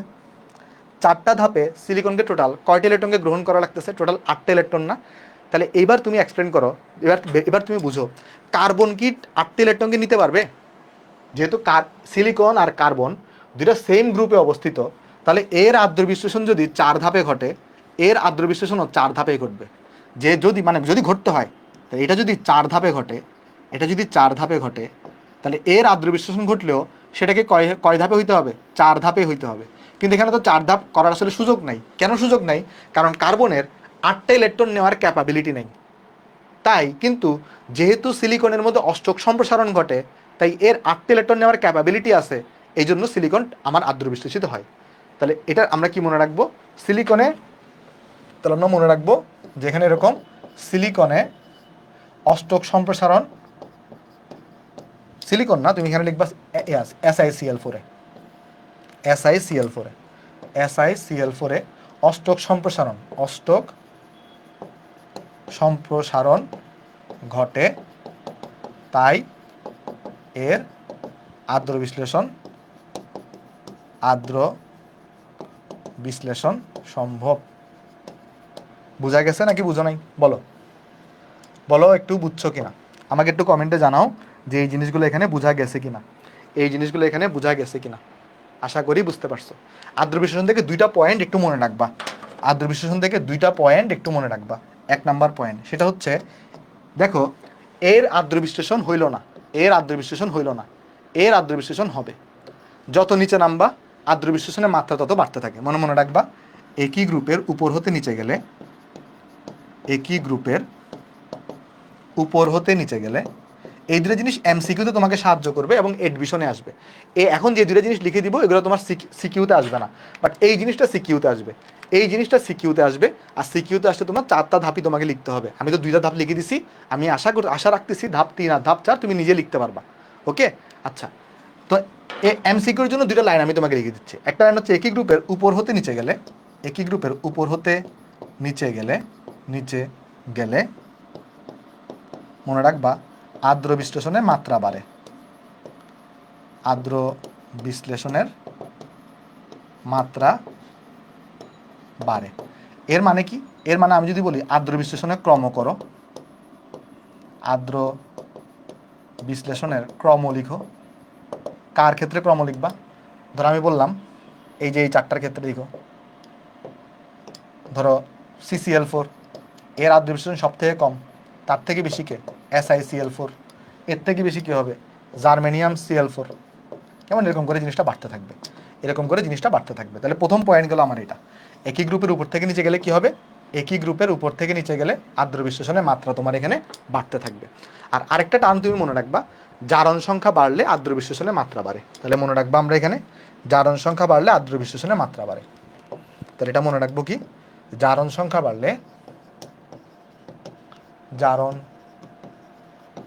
সংখ্যা বাড়লে আদ্র বিশ্লেষণের মাত্রা বাড়ে, আদ্র বিশ্লেষণের মাত্রা বাড়ে। মানে যার জারণ সংখ্যা বেশি তার আদ্র বিশ্লেষণের মাত্রাও বেশি হবে। এটা ডিফারেন্ট গ্রুপের ক্ষেত্রে হয়, এটা আমরা দেখবো এমসিকিউতে। আমাকে একটু করে জানাও তাহলে এতটুকু এখানে বোঝা গেছে কিনা। আচ্ছা, এইবার এখানে আরেকটা জিনিস ইম্পর্টেন্ট একটু করে দেখো। এই যে দেখতেছো এই যৌগটা SiOH4, তোমার কাছে কি মনে হয় এটা কি অ্যাসিড না বেস? বলতে পারবা? SiOH4 এটা কি অ্যাসিড নাকি বেস? কেউ বলতে পারবা? SiOH4 এটা কি অ্যাসিড নাকি বেস? কেউ কি বলতে পারবা? দেখো দেখে মনে হয় বেস, দেখে মনে হয় বেস, বাট এটা অ্যাকচুয়ালি বেস না, এটা একটা অ্যাসিড। এটাকে বলা হয় সিলিসিক অ্যাসিড। এটাকে কি বলে? এটাকে বলে সিলিসিক অ্যাসিড। এবং এটা দুর্বল অ্যাসিড, এটাকে বলে সিলিসিক অ্যাসিড, সিলিসিক অ্যাসিড। এবং এটা কি ধরনের অ্যাসিড? এটা দুর্বল অ্যাসিড, এটা দুর্বল অ্যাসিড। এটাকে কেন অ্যাসিড বলা হয়? কেন অ্যাসিড বলা হয় চলো এটা দেখার চেষ্টা করি। এর রিজনটা হচ্ছে এরকম, যদি তুমি SiOH4 কে নাও, যদি তুমি SiOH4 এর একটা জলীয় দ্রবণকে তুমি নাও, জলীয় দ্রবণকে তুমি যদি নাও এবং এটাকে তুমি যদি আয়নে বিভক্ত করো, দেখা যায় এখান থেকে তোমার একটা H+ তৈরি হয়, একটা H+ তৈরি হয়। আর এর সাথে সাথে এখানে SiO আর OH3 SiO আর OH3 মাইনাস তৈরি হয়। তো যেহেতু এখান থেকে H প্লাস তৈরি হয়, তাই OH মাইনাস থাকা সত্ত্বেও এখানে কিন্তু OH মাইনাস আছে, বাট H প্লাস তৈরি হচ্ছে, তাই এটাকে অ্যাসিড বলা হবে। অ্যাসিডের সংজ্ঞা কি? যার থেকে H প্লাস তৈরি হবে সে হচ্ছে অ্যাসিড হবে। যেহেতু এখানে H প্লাস তৈরি হয়, তাই এটা কি হয়ে থাকে? অ্যাসিড হয়ে থাকে, এবং এটা দুর্বল অ্যাসিড হয়ে থাকে। বুঝতে পারছি নাকি বুঝি নাই? হ্যাঁ, দেখো তো জারণ সংখ্যার একটু উদাহরণ দেখাবো। জারণ সংখ্যা দেখো, উদাহরণ দেখতে পারো। তুমি ধরো কথার কথা, তুমি যদি এখানে কাকে নাও, ধরো তুমি এখানে নিলা, আমি যদি জিজ্ঞেস করি এই যে ধরো কথার কথা SiCl4 নিলাম, আর ধরো তুমি এখানে নিলাম PH3 কে নিলা, PH3 না, তুমি ধরো এখানে PCl3 কে নিলা, PCl3। তাহলে দেখো এখানে বলো তো কার আদ্র বিশ্লেষণ বেশি হবে? এটা +4, এটা +3। বলো তো কার আদ্র বিশ্লেষণ বেশি হবে? যেখানে +4 আছে এটা বেশি হবে, তাই না? এরকম করে মনে রাখতে পারো। বাট এটা নর্মালি লাগে না, ওই এটাই বেশি লাগে। কোনটা বেশি লাগে? এইটা বেশি লাগে, এটা বেশি লাগবে। বুঝছো? হোপফুলি বুঝতে পারছো? হ্যাঁ, ওকে। তাহলে চলো আমরা নেক্সটে চলে যাই। আসো, একটু কমেন্টে আমাকে জানাও যে এই জিনিসপত্রগুলো তুমি এখানে বোঝা গেছে কিনা সবার। হ্যাঁ, চলো নেক্সটে যাই। অনেকগুলো পড়া বাকি, চলো নেক্সটে যাই। ওকে, নেক্সটে আসো, একটা টার্ম আছে আমাদের যেটাকে আমরা বলি রূপভেদ বা অ্যালোট্রপি বলে। এখন রূপভেদ জিনিসটা কি? রূপভেদ মানে হচ্ছে এরকম, ধরো তুমি একটা পার্টিকুলার একটা মৌলকে চিন্তা করো, ধরো কার্বন প্রকৃতিতে বিভিন্নভাবে থাকতে পারে। ধরো সে গ্রাফাইট আকারে থাকতে পারে, সে ডায়মন্ড আকারে থাকতে পারে। মানে ব্যাপারটা কি, কোনো একটা মৌল যদি, ধরো কোনো একটা মৌল, একই মৌল, যখন একই ভৌত অবস্থায় ভিন্ন গঠন ও ভিন্ন ধর্ম বিশিষ্ট একাধিক রূপে থাকে, তখন তাকে আমরা রূপভেদ বলি। যেমন কার্বনের বেলায় গ্রাফাইট এবং ডায়মন্ড। মানে জিনিসটা ভালো করে বুঝো। দেখো, ধরো প্রকৃতিতে তুমি কার্বনকে নিছো, এখন সিঙ্গেল কার্বন পরমাণুকে তুমি পাবা? বলো তো, সিঙ্গেল কার্বন পরমাণু পাওয়া যায়? সিঙ্গেল কার্বন পরমাণু পাওয়া যায় না। কার্বনগুলা হয় গ্রাফাইট আকারে থাকবে, না হলে কি আকারে থাকবে? ডায়মন্ড আকারে থাকবে। বুঝতে পারতেছো? মানে কার্বন এটা কি হচ্ছে, এই যে তোমার একই ভৌত অবস্থাতে এই বিভিন্ন স্ট্রাকচার ওয়াইজ থাকতে পারে। আর যে স্ট্রাকচারগুলো থাকবে ভিন্ন ভিন্ন, এগুলাকে পরস্পরের কি বলবো আমরা? রূপভেদ বলবো বা অ্যালোট্রপি বলবো। যেমন আমি যদি তোমার একটু বলি যে কার্বন, এটা রূপভেদ কি হইতে পারে? দেখো, আমি যদি জিজ্ঞেস করি কার্বনের রূপভেদ কি কি হইতে পারে? কার্বনের কি হইতে পারে? রূপভেদ কি কি হইতে পারে? দেখো, আমি জিজ্ঞেস করলাম যে কার্বনের রূপভেদ কি হইতে পারে? রূপভেদ মানে কার্বন কি কি আকারে থাকতে পারে? কার্বন গ্রাফাইট আকারে থাকতে পারে, গ্রাফাইট, বা আরেকটা হইতে পারে হীরক, এই আকারে থাকতে পারে। যদি আমি তোমাকে জিজ্ঞেস করি ধরো ফসফরাস, এটা রূপভেদ কী হতে পারে? দেখবা এইটা ফসফরাস যেটা আছে, দেখবা ফসফরাস, আমি যদি জিজ্ঞেস করি এটা ফসফরাসের রূপভেদ কী কী হতে পারে, তোমাকে আমি দেখাচ্ছি। দেখো ফসফরাস, এইটার রূপভেদ কী কী হতে পারে। দেখবা ফসফরাসটা এই যে লোহিত ফসফরাস, তারপরে শ্বেত ফসফরাস, তারপরে কালো ফসফরাস, এরকম আকারে থাকতে পারে। বুঝছো? বিভিন্ন রূপভেদ হইতে পারে। যেমন দেখো, ধরো তোমাকে আমি বললাম এই যে ধরো টিন, এসএন এর রূপভেদ কী কী হইতে পারে? এসএন এর রূপভেদ কী কী হইতে পারে? যেমন এখানে হইতে পারে আলফা এসএন এর যদি আমি জিজ্ঞেস করি টিন যেটা আছে, টিনের রূপভেদ কী কী হইতে পারে? এখানে হইতে পারে কি আলফা স্টের নাম, বিটা স্টের নাম, তারপরে তোমার গামা স্টের নাম। এগুলো হচ্ছে এগুলো রূপভেদ। তো এগুলো কিন্তু ইম্পর্টেন্ট, জিজ্ঞেস করতে পারে নিচের কোনটা কার্বনের রূপভেদ। বা ধরো আরেকটা হইতে পারে, এই যে ধরো তোমার হচ্ছে ফুলারিন, এগুলো তোমরা পড়বা এই যে ইয়াতে। কোথায় পড়বা ফুলারিনটা? এগুলো পড়বা জৈব যৌগে। হিরোক আর গ্রাফাইটটা আজকে পড়বা, ফুলারিনটা তুমি জৈব যৌগে পড়বা। ফুলারিন তুমি কোথায় পড়বা? জৈব যৌগে। কেমন? তাহলে কার্বনের রূপভেদ হচ্ছে এগুলা, আবার ফসফরাসের রূপভেদ হচ্ছে এগুলা, আবার এসএনের রূপভেদ এগুলা, সালফারের রূপভেদ আছে, অক্সিজেনের রূপভেদ আছে। যেমন অক্সিজেনের রূপভেদ কী কী হইতে পারে? অক্সিজেন প্রকৃতিতে কী কী আকারে পাওয়া যায়? অক্সিজেনটাকে প্রকৃতিতে কী কী আকারে পাওয়া যায় বলো তো দেখি? অক্সিজেনকে প্রকৃতিতে কী কী আকারে পাওয়া যাবে, কেউ জানো? অক্সিজেন এটা প্রকৃতিতে কী কী আকারে পাওয়া যায় দেখি, কে কে বলতে পারো? অক্সিজেনকে প্রকৃতিতে কী কী আকারে পাবা? অক্সিজেনকে O2 আকারে পাবা, O3 আকারে পাবা, তাই না? মানে O2 আকারে পাওয়া যায়, O3 আকারে পাওয়া যায়। তাহলে এগুলো হচ্ছে অক্সিজেনের রূপভেদ। বুঝতে পারছো? O2 এবং O3 এগুলো হচ্ছে অক্সিজেনের রূপভেদ হয়ে থাকে। তাহলে রূপভেদের ডেফিনেশনটা আশা করি বুঝতে পারছি। সো এগুলো তুমি ডেফিনেশনগুলো তুলে নিয়ে বাসায় একটু বাকিগুলো তুলে নিবা। হ্যাঁ, আচ্ছা। দেখো, একজন বলতেছো H2O, এটা কি অক্সিজেনের রূপভেদ হবে কিনা? দেখো H2O, এখানে তো অক্সিজেন বাদে অন্য এলিমেন্টও আছে। H2O তে অক্সিজেন বাদে কি আছে, অন্য এলিমেন্টও আছে, তাহলে এটা অক্সিজেনের রূপভেদ হবে না। H2O হচ্ছে অক্সিজেনের একটা যৌগ। দেখো এখন আমরা বেসিক্যালি আমাদের এই চ্যাপ্টারে ইম্পর্টেন্ট কোনটা, আমার জন্য ইম্পর্টেন্ট হচ্ছে এইটা ইম্পর্টেন্ট, অর্থাৎ আমাদের জন্য গ্রাফাইট ইম্পর্টেন্ট, হিরোক ইম্পর্টেন্ট। আমরা এই দুটো নিয়ে একটু আলোচনা করবো আগে, কেমন?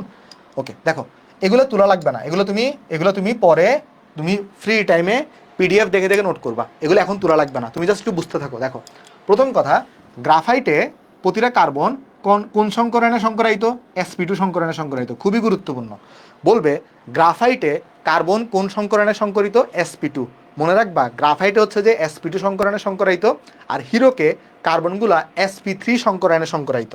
দেখো আমি তোমার বলি, এই যে গ্রাফাইট দেখতেছো, এই গ্রাফাইটের মধ্যে এইখানে কার্বনের সংকরায়ন হচ্ছে sp2, আর হিরোকে কার্বনের সংকরায়ন হচ্ছে sp3। কিভাবে? চলো এক্সপ্লেন করতেছি। দেখো ফার্স্ট অফ অল একটু করে লক্ষ্য করে দেখো, ধরো এগুলো হচ্ছে কার্বন পরমাণু, ধরো এটা হচ্ছে তোমার একটা কার্বন পরমাণু, আবার এটাও তোমার একটা কার্বন পরমাণু, আবার ধরো এটাও একটা কার্বন পরমাণু। আচ্ছা, এইবার তুমি একটু লক্ষ্য করে দেখো, এখানে যে কোনো এই ধরো এই কার্বন পরমাণুটাকে নিচ্ছি, বলো তো এই কার্বন পরমাণুটা কয়টা কার্বন পরমাণুর সাথে যুক্ত আছে বলো তো, বলতে পারবা? এই কার্বন পরমাণুটা কয়টা কার্বন পরমাণুর সাথে যুক্ত আছে বলো তো? 3টা কার্বন পরমাণু না? কিভাবে? এটা একটা, তারপরে তোমার ধরো এটা একটা, তারপর এটা একটা। তাহলে এখানে কয়টা সিগমা বন্ধন হইলো? একটা সিগমা বন্ধন, 2টা সিগমা বন্ধন, 3টা সিগমা বন্ধন। তাহলে যেহেতু 3টা সিগমা বন্ধন, তাহলে এই কার্বনের সংকরায়ন কি হবে? sp2 হবে। কি হবে বলো তো? sp2 হবে। এখন তুমি বলবো যে ভাই এই কার্বনটা তো 2টা কার্বনের সাথে যুক্ত না, এর পিছনেও আছে। আমি তো জাস্ট একটা পোর্শন তোমাকে দেখাচ্ছি। তুমি মাঝখানের যে কোনো কার্বনকে নাও, ধরো তুমি কথার কথা এই কার্বনটাকে নাও, দেখো এই কার্বনটাকে নাও, দেখবে এই কার্বনটা দেখো 3টা কার্বনের সাথে যুক্ত। তাহলে এখানেও এই কার্বনের সংকরায়নে কি হবে? এই কার্বনের সংকরায়নও sp2 হবে। তার মানে গ্রাফাইটে যতগুলো কার্বন থাকবে সবগুলো কার্বনের সংকরায়ন কীরকম হয়ে থাকে? sp2 হয়ে থাকে। আচ্ছা, এবার তুমি আমাকে বলো কার্বনের মধ্যে এই যে ভ্যালেন্স ইলেকট্রন কয়টা আছে বলতে পারবা? কার্বনে ভ্যালেন্স ইলেকট্রন কয়টা আছে বলতে পারবা? কার্বনে ভ্যালেন্স ইলেকট্রন আছে 4টা, তাই না ভাই? তার মধ্যে এখানে তুমি বন্ড দেখতেছো 3টা, তাহলে এখানে দেখতেছো তুমি কি বলো তো, এখানে তুমি বন্ড দেখতেছো কয়টা? 1টা, 2টা, 3টা।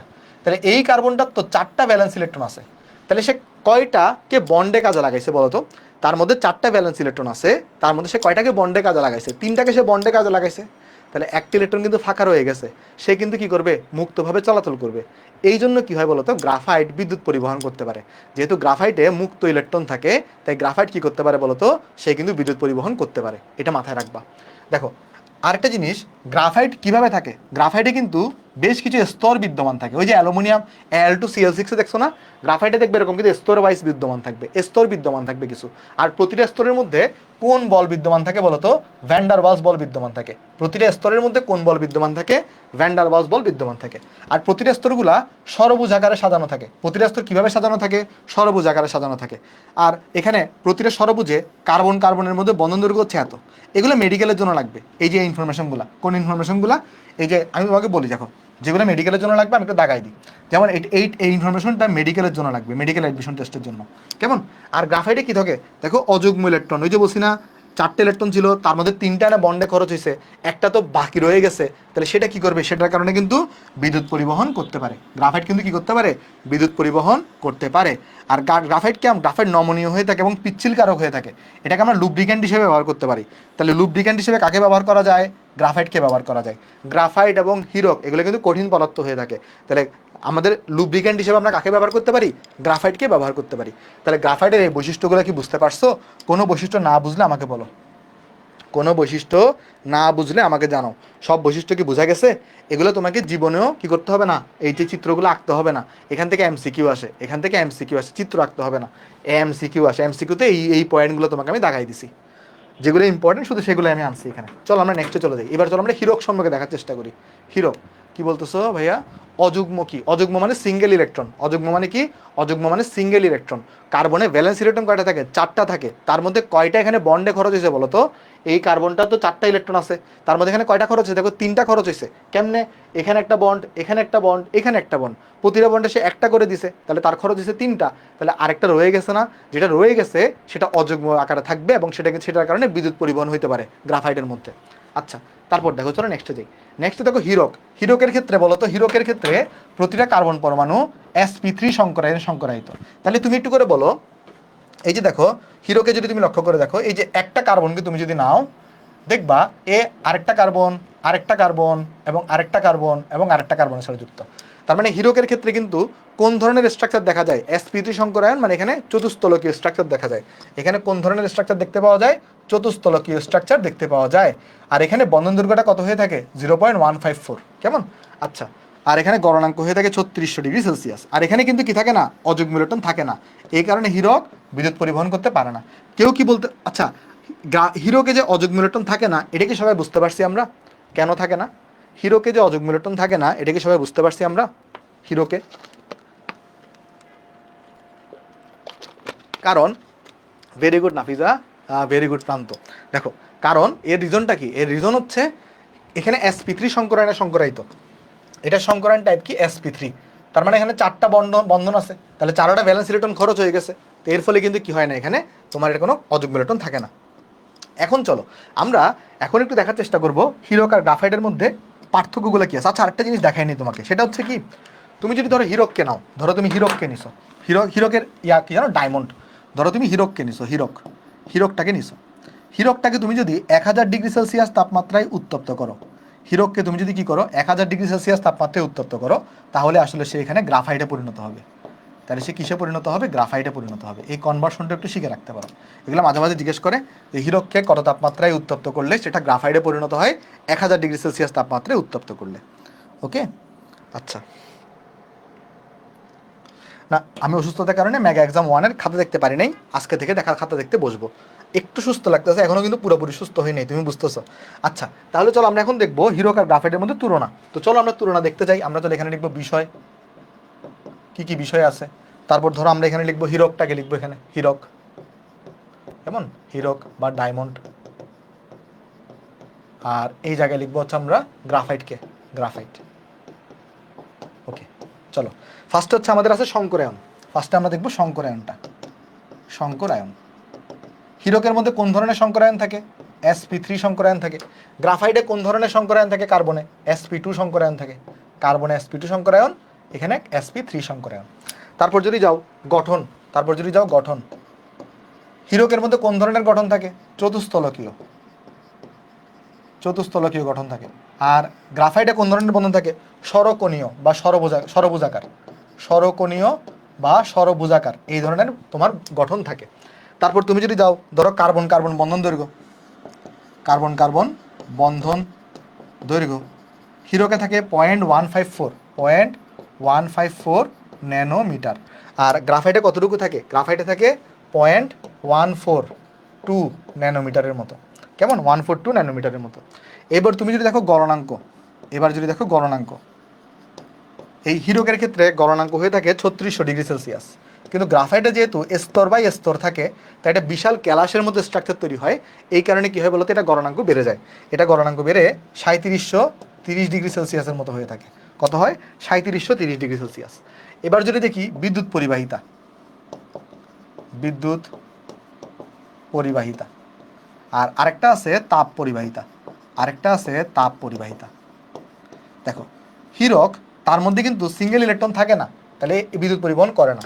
কিন্তু গ্রাফাইট কিন্তু বিদ্যুৎ পরিবহন করে। আর দুইজনই তাপ পরিবহন করবে, তাপ পরিবহন করবে। তাহলে বিদ্যুৎ পরিবহনের বেলা একটু মনে রাখবা, একজন বিদ্যুৎ পরিবহন করে, আরেকজন করে না, বাট তাপ পরিবহন দুজনই করে। ওকে, চলো নেক্সটে যাই, আসো নেক্সটে যাই। নেক্সটে দেখো এই আছে, এগুলো তাহলে তুমি একটু পরে তুলে নিও। তুমি তাহলে একটু ফাঁকার আগে জায়গায় রেখে এগুলো তাহলে তুমি একটু পরে তুলে নিও, কেমন? আচ্ছা, চলো আমরা নেক্সটে যাই। নেক্সটে আমরা একটা জিনিস পড়বো, সেটা হচ্ছে কি ল্যাডের বিষক্রিয়া। এটা মেডিকেলের জন্য লাগবে, এটা তোমার শুধুমাত্র মেডিকেলের জন্য পড়বা। যারা মেডিকেলের জন্য প্রিপারেশন নিবা তারাই শুধুমাত্র এটা পড়বা, এটা ইঞ্জিনিয়ারিংয়ে ওরকম লাগে না। যে ল্যাডের বিষক্রিয়া কী জিনিস, এটা জিজ্ঞেস করে অনেক সময়। কি মনে রাখবা, দেখো ল্যাড যেটা আছে এইটা পানির সাথে খুব ধীরে ধীরে বিক্রিয়া করে ল্যাড হাইড্রোক্সাইড গঠন করে। তাহলে এই ল্যাড কি করবে? সে পানির সাথে বিক্রিয়া করে ল্যাড হাইড্রোক্সাইড গঠন করে। আর এই ল্যাড হাইড্রোক্সাইডটা আমাদের শরীরে যদি প্রবেশ করে, ল্যাড হাইড্রোক্সাইড যদি কি করে শরীরে প্রবেশ করে, তাহলে শরীরে সে অনেকগুলো ক্ষতি করে থাকে, শরীরে বিষক্রিয়া ঘটায়, যেটাকে আসলে ল্যাডের বিষক্রিয়া বলে। যেটা ইম্পর্ট্যান্ট, জিজ্ঞেস করবে ল্যাডের বিষক্রিয়ার প্রভাব কোনটা, মানে ল্যাডের বিষক্রিয়া হইলে কি কি রোগ হইতে পারে? রক্তশূন্যতা, নারীর অকাল গর্ভপাত, মস্তিষ্কের কোষ নষ্ট হওয়া, কিডনি ও লিভারের ক্যান্সার হইতে পারে। তাহলে ল্যাডের বিষক্রিয়া জিনিসটা কি? ল্যাড পানির সাথে বিক্রিয়া করে ল্যাড হাইড্রোক্সাইড গঠন করে, যেটা আমাদের শরীরে বিষক্রিয়া ঘটায়, যেটাকে আমরা ল্যাডের বিষক্রিয়া বলি। আর ল্যাডের বিষক্রিয়ার প্রভাবগুলো হচ্ছে এগুলা। একটাবার তুমি রিডিং দিবা, শুধুমাত্র যারা মেডিকেলের জন্য প্রিপারেশন নিচ্ছ তারা, বাকিদের ক্ষেত্রে লাগবে না। আচ্ছা, এইবার আমরা যদি একটু যাওয়ার চেষ্টা করি গ্রুপ 14 মধ্যে অক্সাইড যেগুলো আছে, চলো এগুলোকে নিয়ে একটু আলোচনা করার চেষ্টা করি। দেখো তোমাদেরকে অলরেডি আমি পড়াইছি যে কার্বনের অক্সাইড হচ্ছে কার্বন ডাইঅক্সাইড। কেউ কি বলতে পারবা এটা কি ধরনের অক্সাইড, অম্লধর্মী না ক্ষারধর্মী? দেখো কার্বন হচ্ছে তোমার অধাতু, অধাতুর অক্সাইড কি হয়ে থাকে? অম্লধর্মী অক্সাইড হয়ে থাকে। তাহলে এটা হচ্ছে একটা অম্লধর্মী অক্সাইড। তাহলে অধাতুর অক্সাইড কি হয়ে থাকে? অম্লধর্মী অক্সাইড হয়ে থাকে। অন্যদিকে তুমি যদি যাও সিলিকনের যে অক্সাইড, সিলিকন ডাইঅক্সাইড, বলো তো সিলিকন ডাইঅক্সাইড কি হয়ে থাকে? সিলিকন তো অধাতু, তাহলে এটাও হয়ে থাকে একটা অম্লধর্মী অক্সাইড। তাহলে এরা কার সাথে রিয়াকশন করবে? এরা রিয়াকশন করবে ক্ষারের সাথে। তাহলে চলো দেখি রিয়াকশনগুলো কীরকম হয়। দেখো ফার্স্টে চলো আমরা কার্বনের রিয়াকশনটা দেখার চেষ্টা করি। দেখো কার্বনের রিয়াকশনটা কীরকম হবে দেখি আসো। তুমি যদি কার্বন ডাইঅক্সাইডকে নাও, কার সাথে বিক্রিয়া করাও? সোডিয়াম হাইড্রোক্সাইডের সাথে। তাহলে সেখানে কি তৈরি করবে? এখানে কিন্তু ওই যে অত মেকানিজম লাগবে না। কার্বন ডাইঅক্সাইড সোডিয়াম হাইড্রোক্সাইডের সাথে বিক্রিয়া করে সোডিয়াম কার্বনেট তৈরি করে। কি তৈরি করে? এখানে Na2CO3 তৈরি করে, সোডিয়াম কার্বনেট তৈরি করবে, আর এখানে পানি তৈরি করবে।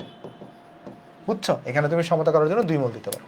আচ্ছা, আর অন্যদিকে তুমি যদি এখানে কি করো, সিলিকন ডাইঅক্সাইড যেহেতু এটা অম্লধর্মী অক্সাইড, তার সাথে তুমি যদি এখানে ক্ষারের বিক্রিয়া করাও, এখানে কিন্তু ওই কাহিনীগুলো একটু লাগবে। দেখো সেখানে সোডিয়াম সিলিকেট তৈরি করে। দেখো ধরো তুমি এখানে সিলিকন ডাইঅক্সাইডকে নিছো, এর সাথে ধরো তুমি এখানে সোডিয়াম হাইড্রোক্সাইডকে বিক্রিয়া করাচ্ছ, তাহলে দেখো এখানে কি তৈরি হবে। দেখো এগুলো তোমাকে শিখাইছি আমি অলরেডি। দেখো ফার্স্ট এখানে সোডিয়াম আছে, সোডিয়াম লিখবা, সোডিয়াম লিখলা। সিলিকন আছে, সিলিকনকে লিখছো। অক্সিজেন আছে, অক্সিজেনকে লিখছো। বলো তো এখানে সিলিকনের চার্জ কত? এখানে এই যোগে সিলিকনের চার্জ কত? এই যোগে সিলিকনের চার্জ হচ্ছে, দেখো এই যোগে সিলিকনের চার্জ হচ্ছে +4। তাহলে এখানেও সিলিকনের চার্জ কত হবে? +4 হবে। আচ্ছা, এখন তুমি যদি সোডিয়ামের চার্জ +1 রাখো, তাহলে মোট চার্জ হবে +5। আর অক্সিজেনের এখানে তুমি যতই বসাও না কেন, +5 জীবনে আনা পসিবল, অক্সিজেনে -5 আনা পসিবল না। অক্সিজেনের জীবনে -5 চার্জ আনতে পারবে না। তাহলে কি করতে হবে তোমাকে যেটা করতে হবে, এখানে একটা 2 দিতে হবে। 2 দিলে কি হবে? এখানে একটা +2 হবে। তাহলে এখন মোট চার্জ হলো +6। তাহলে অক্সিজেনে -6 করতে কি করতে হবে? তোমার এখানে একটা 3 দেওয়া লাগবে। দেখো বুঝছো কিনা? আর এই যৌগটাকে আমরা বলি সোডিয়াম সিলিকেট। এই যৌগটাকে কি বলা হয়? এই যৌগের নাম হচ্ছে তোমার সোডিয়াম সিলিকেট। বলো এইটা বুঝতে পারছো কিনা? এই যৌগটাকে বলে সোডিয়াম সিলিকেট। বলো বুঝতে পারছো কিনা? বলো বুঝছো কিনা সবাই? বলো বুঝছো কিনা? একটু করে আমাকে কমেন্টে জানাও যে এই জিনিসটা তুমি বুঝতে পারছো কিনা। হ্যাঁ, ভেরি গুড, বুঝতে পারছো। এবার আসো আমরা দেখি এসএন, যে যে এসএনেরটা দেখি। এসএনেরটা ইম্পর্টেন্ট। তাহলে এসএনের যে তোমার ধরো অক্সাইড, এটা কীরকম হবে? এসএনের অক্সাইড হচ্ছে আছে আমাদের SnO2। বলো তো এটা কী ধরনের অক্সাইড হয়ে থাকে? ওই যে একটা ছিল না, জান সোনা এলো, তাহলে এসএন কিন্তু উভধর্মী অক্সাইড। তাহলে এসএন কিন্তু কী ধরনের অক্সাইড? উভধর্মী অক্সাইড। তোমাকে এগুলো সব পড়াইছি আমি, বিক্রিয়াগুলো দেখাইছি, বাট তোমাকে একবার রিভাইজ করে দিচ্ছি, যেহেতু এখানে আমরা গ্রুপ 14 পড়াচ্ছি, একবার রিভাইজ করে দিচ্ছি। তাহলে এখানে কী হবে দেখো, এখানে তাহলে সেটা অ্যাসিডের সাথেও রিয়াকশন করবে, ক্ষারের সাথেও রিয়াকশন করবে। যেমন দেখো আমি যদি দেখতে চাই এখানে সে SnO2কে নিলাম, সে অ্যাসিডের সাথে রিয়াকশন কীভাবে করবে। ধরো SnO2কে নিলাম, সে অ্যাসিডের সাথে রিয়াকশন কীভাবে করবে? সেখানে SnCl4 তৈরি করবে। তাই এখানে 4টা দিছি। সেখানে তৈরি করবে কি? SnCl4 তৈরি করবে। সেখানে তৈরি করবে SnCl4, আর এখানে তৈরি হবে পানি। এখানে 2 মোল পানি তৈরি হবে। আর অন্যদিকে যদি আমি SnO2টাকে কার সাথে বিক্রিয়া করাই? ক্ষারের সাথে বিক্রিয়া করাই, তাহলে সে অ্যাসিড হিসেবে আচরণ করবে। দেখি একটু তোমরা আমি করানোর আগে একটু তোমরা চেষ্টা করো তো সংকেতটা পারো কিনা দেখো তো। আমি করানোর আগে এই উৎপাদের সংকেতটা কি হবে দেখে আমাকে কমেন্টে জানাও তো। আমি করানোর আগে এই সংকেতটা কি হবে একটু আমাকে কমেন্টে জানাও তো। উৎপাদের সংকেতটা কি হবে? দেখো সোজা একদম। ফার্স্ট এখানে তুমি Na লিখবা। ফার্স্ট এখানে কি লিখবা? Na লিখবা। Na লিখার পরে এখানে তুমি Sn লিখবা, এখানে তুমি অক্সিজেন লিখবা। তো এখানে Sn এর চার্জ কত? Sn এর চার্জ হচ্ছে এখানে +4। তাহলে এখানে Sn এর চার্জ তুমি +4 দিবা। দুনিয়াতে +5 তুমি জীবনও আনতে পারবা না। কোথায় -5? কোথায়? অক্সিজেনে। তাহলে এখানে +2 আনার জন্য এখানে 2 দেওয়া লাগবে। তাহলে এখানে তোমার -6 হয়ে গেল, +6 হয়ে গেল পুরোটা। তাহলে -6 করতে গেলে এখানে 3 দেওয়া লাগবে। এখানে কি করা লাগবে? 3 দেওয়া লাগবে। আচ্ছা, এখানে কিন্তু পানি যোগ করতে হবে। আমি পানি যোগ করতে ভুলে গেছি, কারণ এখানে তো লবণ আর পানি তৈরি হয়। ওকে, তাহলে এটাকে আমরা কি বলবো? এটাকে বলে সোডিয়াম স্টেনেট। এই যোগের নাম কি? এই যোগের নাম হচ্ছে সোডিয়াম স্টেনেট। এই যোগের নাম হচ্ছে সোডিয়াম স্টেনেট। এই যৌগের নাম হচ্ছে সোডিয়াম স্ট্যানেট। এই যৌগের নাম হচ্ছে সোডিয়াম স্ট্যানেট। বলো বুঝছো কিনা সবাই? আশা করি সবাই বুঝতে পারছো, আশা করি সবাই বুঝতে পারছো, কারো এখানে কোনো সমস্যা নেই। ভেরি গুড, এই তো সবাই পারছো, ভেরি গুড। চলো নেক্সটে যাই। নেক্সটে আরেকটা অক্সাইড আমাদের জন্য ইম্পর্টেন্ট, সেটা হচ্ছে ল্যাডের অক্সাইড। সেটা হচ্ছে কি? ল্যাডের অক্সাইড। ল্যাডের অক্সাইড দুইটা হইতে পারে, একটা হচ্ছে ল্যাড অক্সাইড পিবিও, আর একটা হতে পারে PbO2। যাই হোক না কেন, এগুলো তো উভধর্মী অক্সাইড, তুমি জানো ল্যাডের অক্সাইডগুলো কি হয়ে থাকে? উভধর্মী অক্সাইড হয়ে থাকে। ওই যে তোমাকে শিখাইছি, ছড়া শিখাইছি, ছড়া থেকে দেখবা ওইখানে ল্যাড ছিল, তার ল্যাডের অক্সাইড উভধর্মী হয়। ওকে, এখানে একটু করে ইম্পর্টেন্ট জিনিস দেখো। ধরো আমি যদি ল্যাডের একটা অক্সাইডকে নিই, তার সাথে যদি আমি HCl-কে বিক্রিয়া করাই, তাহলে এখানে কি পাবো আমরা? এখানে পাবো ল্যাড ক্লোরাইড। তাহলে এখান থেকে পাবো PbCl2। তাহলে এখান থেকে পাবো হচ্ছে আমরা PbCl2 পাবো, আর এখান থেকে পানি তৈরি হবে। আর তুমি এখানে তাহলে সমতা করার জন্য 2 মোল দিবা। আর যেহেতু এটা উভধর্মী অক্সাইড, তাহলে সে ক্ষারের সাথেও বিক্রিয়া করবে। আচ্ছা, এবার একটু করে দেখি আসো, ক্ষারের সাথে যদি বিক্রিয়া করে তাহলে কি তৈরি হবে? চলো দেখি আসো, ক্ষারের সাথে বিক্রিয়া করলে কি তৈরি হবে? চলো দেখি। দেখো ইজি, তুমি এখানে সোডিয়ামকে লিখবা, তারপর এখানে তুমি পিবিকে লিখবা, এখানে তুমি অক্সিজেন লিখবা। বলো তো এখানে পিবির চার্জ কত? পিবির চার্জ হচ্ছে +2। এখানেও তাহলে পিবির চার্জ কত? পিবির চার্জ হচ্ছে +2। তাহলে সোডিয়ামের 1 যদি তুমি এখানে বসাও, তাহলে +3 হবে। -3 জীবনও আনা পসিবল না। তাহলে এখানে তোমাকে একটা 2 দিতে হবে। 2 দেওয়ার ফলে এখানে তুমি কি পেয়ে গেলা? +2। তাহলে +4, -4 করার জন্য এখানে 2 দেওয়া লাগবে। আচ্ছা, এইবার আরেকটা একটু করে ভালো করে মনোযোগ দাও। ধরো আমি যদি এখানে PbO2 লিখতাম, আমি যদি এখানে PbO2 লিখতাম, তার সাথে যদি আমি এই রিয়াকশনটা ঘটাইতাম, PbO2 লেখার পরে যদি আমরা কি করতাম? এই রিয়াকশনটা ঘটাইতাম PbO2-র সাথে, তাহলে এবার দেখে তুই কী তৈরি হবে PbO2-র সাথে যদি রিয়াকশনটা ঘটাইতাম। দেখো, তাহলে ফার্স্ট এখানে তৈরি হবে সোডিয়াম, তারপর এখানে হচ্ছে Pb, তারপর এখানে হচ্ছে O। এইবার তুমি বলো ল্যাডের চার্জ এখানে কত? ল্যাডের চার্জ এখানে +4, তাহলে এখানেও ল্যাডের চার্জ কত আসবে? +4 আসবে। এবার লক্ষ্য করে দেখো, তাহলে এখানে 2 দিতে হবে অবশ্যই, কারণ এখানে +2 করা লাগবে। তাহলে এখানে তোমার 3 দেওয়া লাগবে। এবার দেখো, এই যৌগের নামের আগেও সোডিয়াম হবে, আমরা একদম সন্দেহ নিশ্চিন্ত যে এই যৌগের নামের আগেও সোডিয়াম হবে, আর এই যৌগের নামের আগেও সোডিয়াম হবে। আচ্ছা, একটা জিনিস তোমাদের মনে আছে কি না তুমি একটু করে আমাকে বলো, যদি জারণ মানটা +2 বা +3 থাকে, তাহলে এটাকে আমরা বলতাম, আইট। দেখো মনে পড়ে কিনা, এটাকে আমরা বলতাম আইট। আর যদি +3 বা +4 বা +5 থাকে, এটাকে বলা হয়তো অ্যাট। এরকম ছিল না তোমাদের? মানে ব্যাপারটা কি, জারণ মান কম থাকলে বেসিক্যালি কি ছিল? জারণ মান যদি কম থাকে, মানে ধরো আমি ব্যাপারটা এটা +2 বা +3টা দ্বারা বোঝাচ্ছি, যদি অক্সিডেশন নাম্বার জারণ মান কম থাকলে আইট, আর জারণ মান যদি বেশি থাকতো, জারণ মান যদি কি থাকে? বেশি থাকে, তাহলে সেটাকে আমরা বলি অ্যাট। এটা মনে আছে তোমাদের? এটা কি মনে আছে তোমাদের? এটা যদি মনে থাকে, দেখো এটার নাম কি হবে? যেহেতু এখানে জারণ মানটা +2, তাহলে এটা হচ্ছে কম, এটা হচ্ছে বেশি, তাহলে এটাকে আমরা বলবো প্লামবাইট, সোডিয়াম প্লামবাইট। এটাকে বলে সোডিয়াম প্লামবাইট, আর এটাকে বলে সোডিয়াম প্লামবেট। এটাকে আমরা বলি সোডিয়াম প্লামবেট। তো এই শুধুমাত্র এই একটাতেই একটু ঝামেলা আছে, তাই ঝামেলাটা তোমাকে আমি ক্লিয়ার করে দিলাম। আমাকে একটু করে জানাও এই জিনিসটা তুমি সবাই এখানে বুঝতে পারছো কিনা। একটা সোডিয়াম প্লামবাইট, একটা সোডিয়াম প্লামবেট। আশা করি এটা আমরা সবাই বুঝতে পারছি, কারো এখানে কোনো ঝামেলা নাই। বোঝা গেছে সবার এটা? সবাই কি বুঝতে পারছো এই জিনিসটা? একটু করে আমাকে কমেন্টে জানাও তো, সবাই কি এটা বুঝতে পারছো? এগুলো তোমাকে পড়াইছি, সবগুলো অজৈব যৌগের নামকরণ পড়াইছি না? হ্যাঁ, চলো নেক্সটে চলে যাই। নেক্সটে আমরা আলোচনা করবো আমাদের গ্রুপ নাম্বার 15। গ্রুপ নাম্বার 15-তে কি আছে দেখো। গ্রুপ নাম্বার 15-তে আমরা সবাই জানি আমাদের আছে নাফিস আছে আন্টির বাসায়। কে আছে? নাফিস আছে আন্টির বাসায়। নাফিস আছে কোথায়? আন্টির বাসায় আছে নাফিস। ওকে, নাফিস আছে আন্টির বাসায়। এখন দেখো ফার্স্টে একটা কোয়েশ্চন এখানে প্রথমেই জিজ্ঞেস করে, N2কে নিষ্ক্রিয় মাধ্যম বলা হয় কেন? N2কে নিষ্ক্রিয় মাধ্যম বলা হয় কেন? প্রথম কোয়েশ্চন কি? N2কে নিষ্ক্রিয় মাধ্যম বলা হয় কেন? চলো দেখার চেষ্টা করি আসো, N2কে আমরা নিষ্ক্রিয় মাধ্যম কেন বলি। আচ্ছা দেখো, ফার্স্টে দেখো নাইট্রোজেনের তুমি যদি ইলেকট্রন বিন্যাস করো, তাহলে এখানে দেখবা এখানে থাকবে 1s2, তারপর দেখবা 2s2, তারপর দেখবা এখানে 2px1, তারপর দেখবা এখানে 2py1, তারপর দেখবা এখানে 2pz1। এরকম দেখবা। কি দেখবা? নাইট্রোজেনে তুমি যদি ইলেকট্রন বিন্যাস করো তাহলে কি থাকবে 1s2, 2s2, 2px1, 2py1, 2pz1। এখন দেখো এখানে কি থাকে নাইট্রোজেনের বেলায়, অর্ধপূর্ণ পি অরবিটাল। এখানে কি থাকে, এখানে নাইট্রোজেনের বেলায় অর্ধপূর্ণ পি অরবিটাল থাকে, অর্ধপূর্ণ পি অরবিটাল থাকে। আর তোমাকে যখন আমি লুইস ডট স্ট্রাকচার পড়াইছি, তোমাকে যখন আমি লুইস ডট স্ট্রাকচার পড়াইছি, তুমি দেখবা তোমাকে যখন আমি দেখো এখানে অর্ধপূর্ণ পি অরবিটাল থাকে, যেটা কি হয়ে থাকে অনেক স্থিতিশীল হয়ে থাকে। তাহলে এটা কি হয়ে থাকে, এটা অধিক স্থিতিশীল হয়ে থাকে। এটা কি হয়ে থাকে, এটা হয়ে থাকে অধিক স্থিতিশীল, এটা হয়ে থাকে অধিক স্থিতিশীল। আর তোমাকে যখন আমি কি পড়াইছিলাম বলো তো, লুইস ডট স্ট্রাকচার, তখন আমি তোমাকে দেখাইছি না নাইট্রোজেনের স্ট্রাকচারটা N2 স্ট্রাকচার এরকম হয়ে থাকে, মনে পড়ে কিনা দেখো। N2 স্ট্রাকচার কীরকম হয়ে থাকে, এরকম হয়ে থাকে, এখানে ট্রিপল বন্ড থাকে। দেখো যেহেতু দুইটা নাইট্রোজেন এরা পরস্পর যুক্ত হচ্ছে, তাহলে এখানে কিন্তু দেখো একদম হ্যান্ডশেকটা একদম পাকাপোক্ত হয়, কারণ এই প্রথম নাইট্রোজেনের অর্ধপূর্ণ, পরের নাইট্রোজেনের অর্ধপূর্ণ, তো তারা যখন পরস্পর যুক্ত হয় একদম পুরোপুরি পরিপূর্ণ হয়ে যায়। আর এখানে মাল্টিপল বন্ড থাকে, ট্রিপল বন্ড থাকে।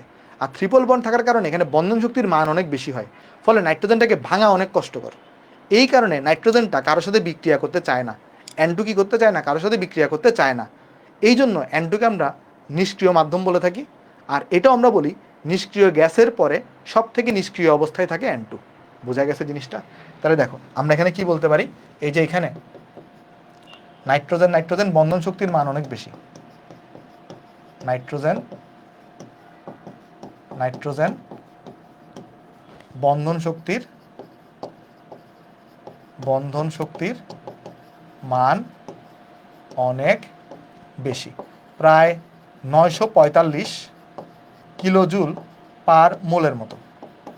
আর এখানে কি হবে, এখানে বন্ধন শক্তির মান অনেক বেশি থাকে।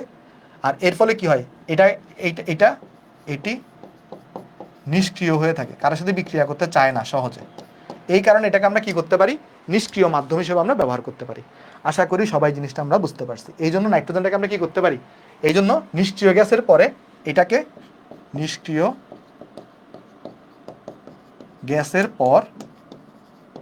গ্যাসের পর N2কে সর্বাধিক নিষ্ক্রিয় বলা হয়, সর্বাধিক নিষ্ক্রিয় বলা হয়। তাহলে যদি জিজ্ঞেস করে নিষ্ক্রিয় গ্যাসের পর সব থেকে বেশি নিষ্ক্রিয় অবস্থায় কে থাকে, তার আনসার হচ্ছে N2। তার আনসার কি বলো তো, আনসার হচ্ছে N2। আনসার কী হবে বলো তো, আনসার হচ্ছে N2 হবে। আচ্ছা আরেকটা জিনিস দেখো, এটা হইলো তুমি যে ধরো এখানে এই N2কে নিছো, তাহলে N2-র মধ্যে কি থাকে, নাইট্রোজেন, ট্রিপল বন্ড, নাইট্রোজেন থাকবে, এখানে একটা লন পেয়ার থাকে, এখানে একটা লন পেয়ার থাকে। তোমার কি মনে হয় নাইট্রোজেন কি অ্যাকচুয়ালি বিক্রিয়া করে না? করে। দেখবা নাইট্রোজেনের যে রিয়াকশনগুলো এগুলো অনেক উচ্চ তাপমাত্রায় করতে হয়। দেখবা নাইট্রোজেন ধরো বায়ুমণ্ডলে 78% নাইট্রোজেন থাকে, 21% অক্সিজেন থাকে, এরা কি কখনো পরস্পর রিয়াকশন করে না? কিন্তু যখনই বজ্রপাত হয়, ধরো প্রায় 3000 থেকে 4000 ডিগ্রি সেলসিয়াস তাপমাত্রা হয়, তখন এরা নাইট্রোজেনগুলো ভেঙে গিয়ে তখন অক্সিজেনের সাথে যুক্ত হয়। তার মানে নাইট্রোজেনকে ভাঙার জন্য বা নাইট্রোজেনকে রিয়াকশন করানোর জন্য উচ্চ তাপমাত্রার প্রয়োজন হয়। এটাতে কি বোঝাচ্ছি, যদি তুমি এই নাইট্রোজেনটাকে প্রায় 3000 ডিগ্রি সেলসিয়াস তাপমাত্রায় চালনা করো, কত তাপমাত্রায় চালনা করো, প্রায় 3000 ডিগ্রি সেলসিয়াস তাপমাত্রায় চালনা করো, 3000 ডিগ্রি সেলসিয়াস অনেক উচ্চ তাপমাত্রায় চালনা করো, তখন দেখা যাবে নাইট্রোজেনের একটা বন্ড ভেঙে যাবে। নাইট্রোজেনের কী হবে, একটা বন্ড ভেঙে যাবে। তাহলে নাইট্রোজেনগুলোর মধ্যে এখন দেখবা তখন তুমি দুইটা বন্ড থাকবে, আগে থেকে একটা লন পেয়ার ছিল, আচ্ছা দেখো তো এই একটা বন্ডে কয়টা ইলেকট্রন থাকে, এই একটা বন্ডে কয়টা ইলেকট্রন থাকে, একটা বন্ডে দুইটা ইলেকট্রন থাকে। একটা ইলেকট্রন আসছে এই নাইট্রোজেন থেকে, একটা ইলেকট্রন আসছে এই নাইট্রোজেন থেকে। তো যখনই একটা বন্ডকে তুমি ভেঙে ফেলবা, তো এই নাইট্রোজেনটা এর একটা ইলেকট্রনকে নিয়ে ফেলবে, আর এই নাইট্রোজেনটা এর একটা ইলেকট্রনকে নিয়ে ফেলবে। তাহলে কী হবে, যখনই বন্ড ভেঙে গেছে তখনই এখানে একটা ইলেকট্রন চলে আসবে, এখানে একটা ইলেকট্রন চলে আসবে। বুঝতে পারছো নাকি বুঝো নাই? দেখো তো এই জিনিসটা বুঝতে পারছো কিনা, এই জিনিসটা কি বোঝা গেছে সবার? দেখো একটু করে আমাকে জানাও যে এই জিনিসটা তুমি বুঝতে পারছো কিনা। যখনই তুমি একটা বন্ড ভেঙে ফেলবা, একটা বন্ডে দুইটা ইলেকট্রন থাকে, তো যখনই কি হবে বন্ডটা ভেঙে যাবে তখন একটা ইলেকট্রনকে এই নাইট্রোজেন নিয়ে যাবে, আর আরেকটা ইলেকট্রনকে এই নাইট্রোজেন নিয়ে যাবে। আবার যখন তুমি এটাকে আরও উত্তপ্ত করবা, যখন তুমি এটাকে কী করবা, আরও উত্তপ্ত করবা, তখন আরও একটা বন্ড ভেঙে যাবে, তখন এখন নাইট্রোজেনের মধ্যে সিঙ্গেল বন্ড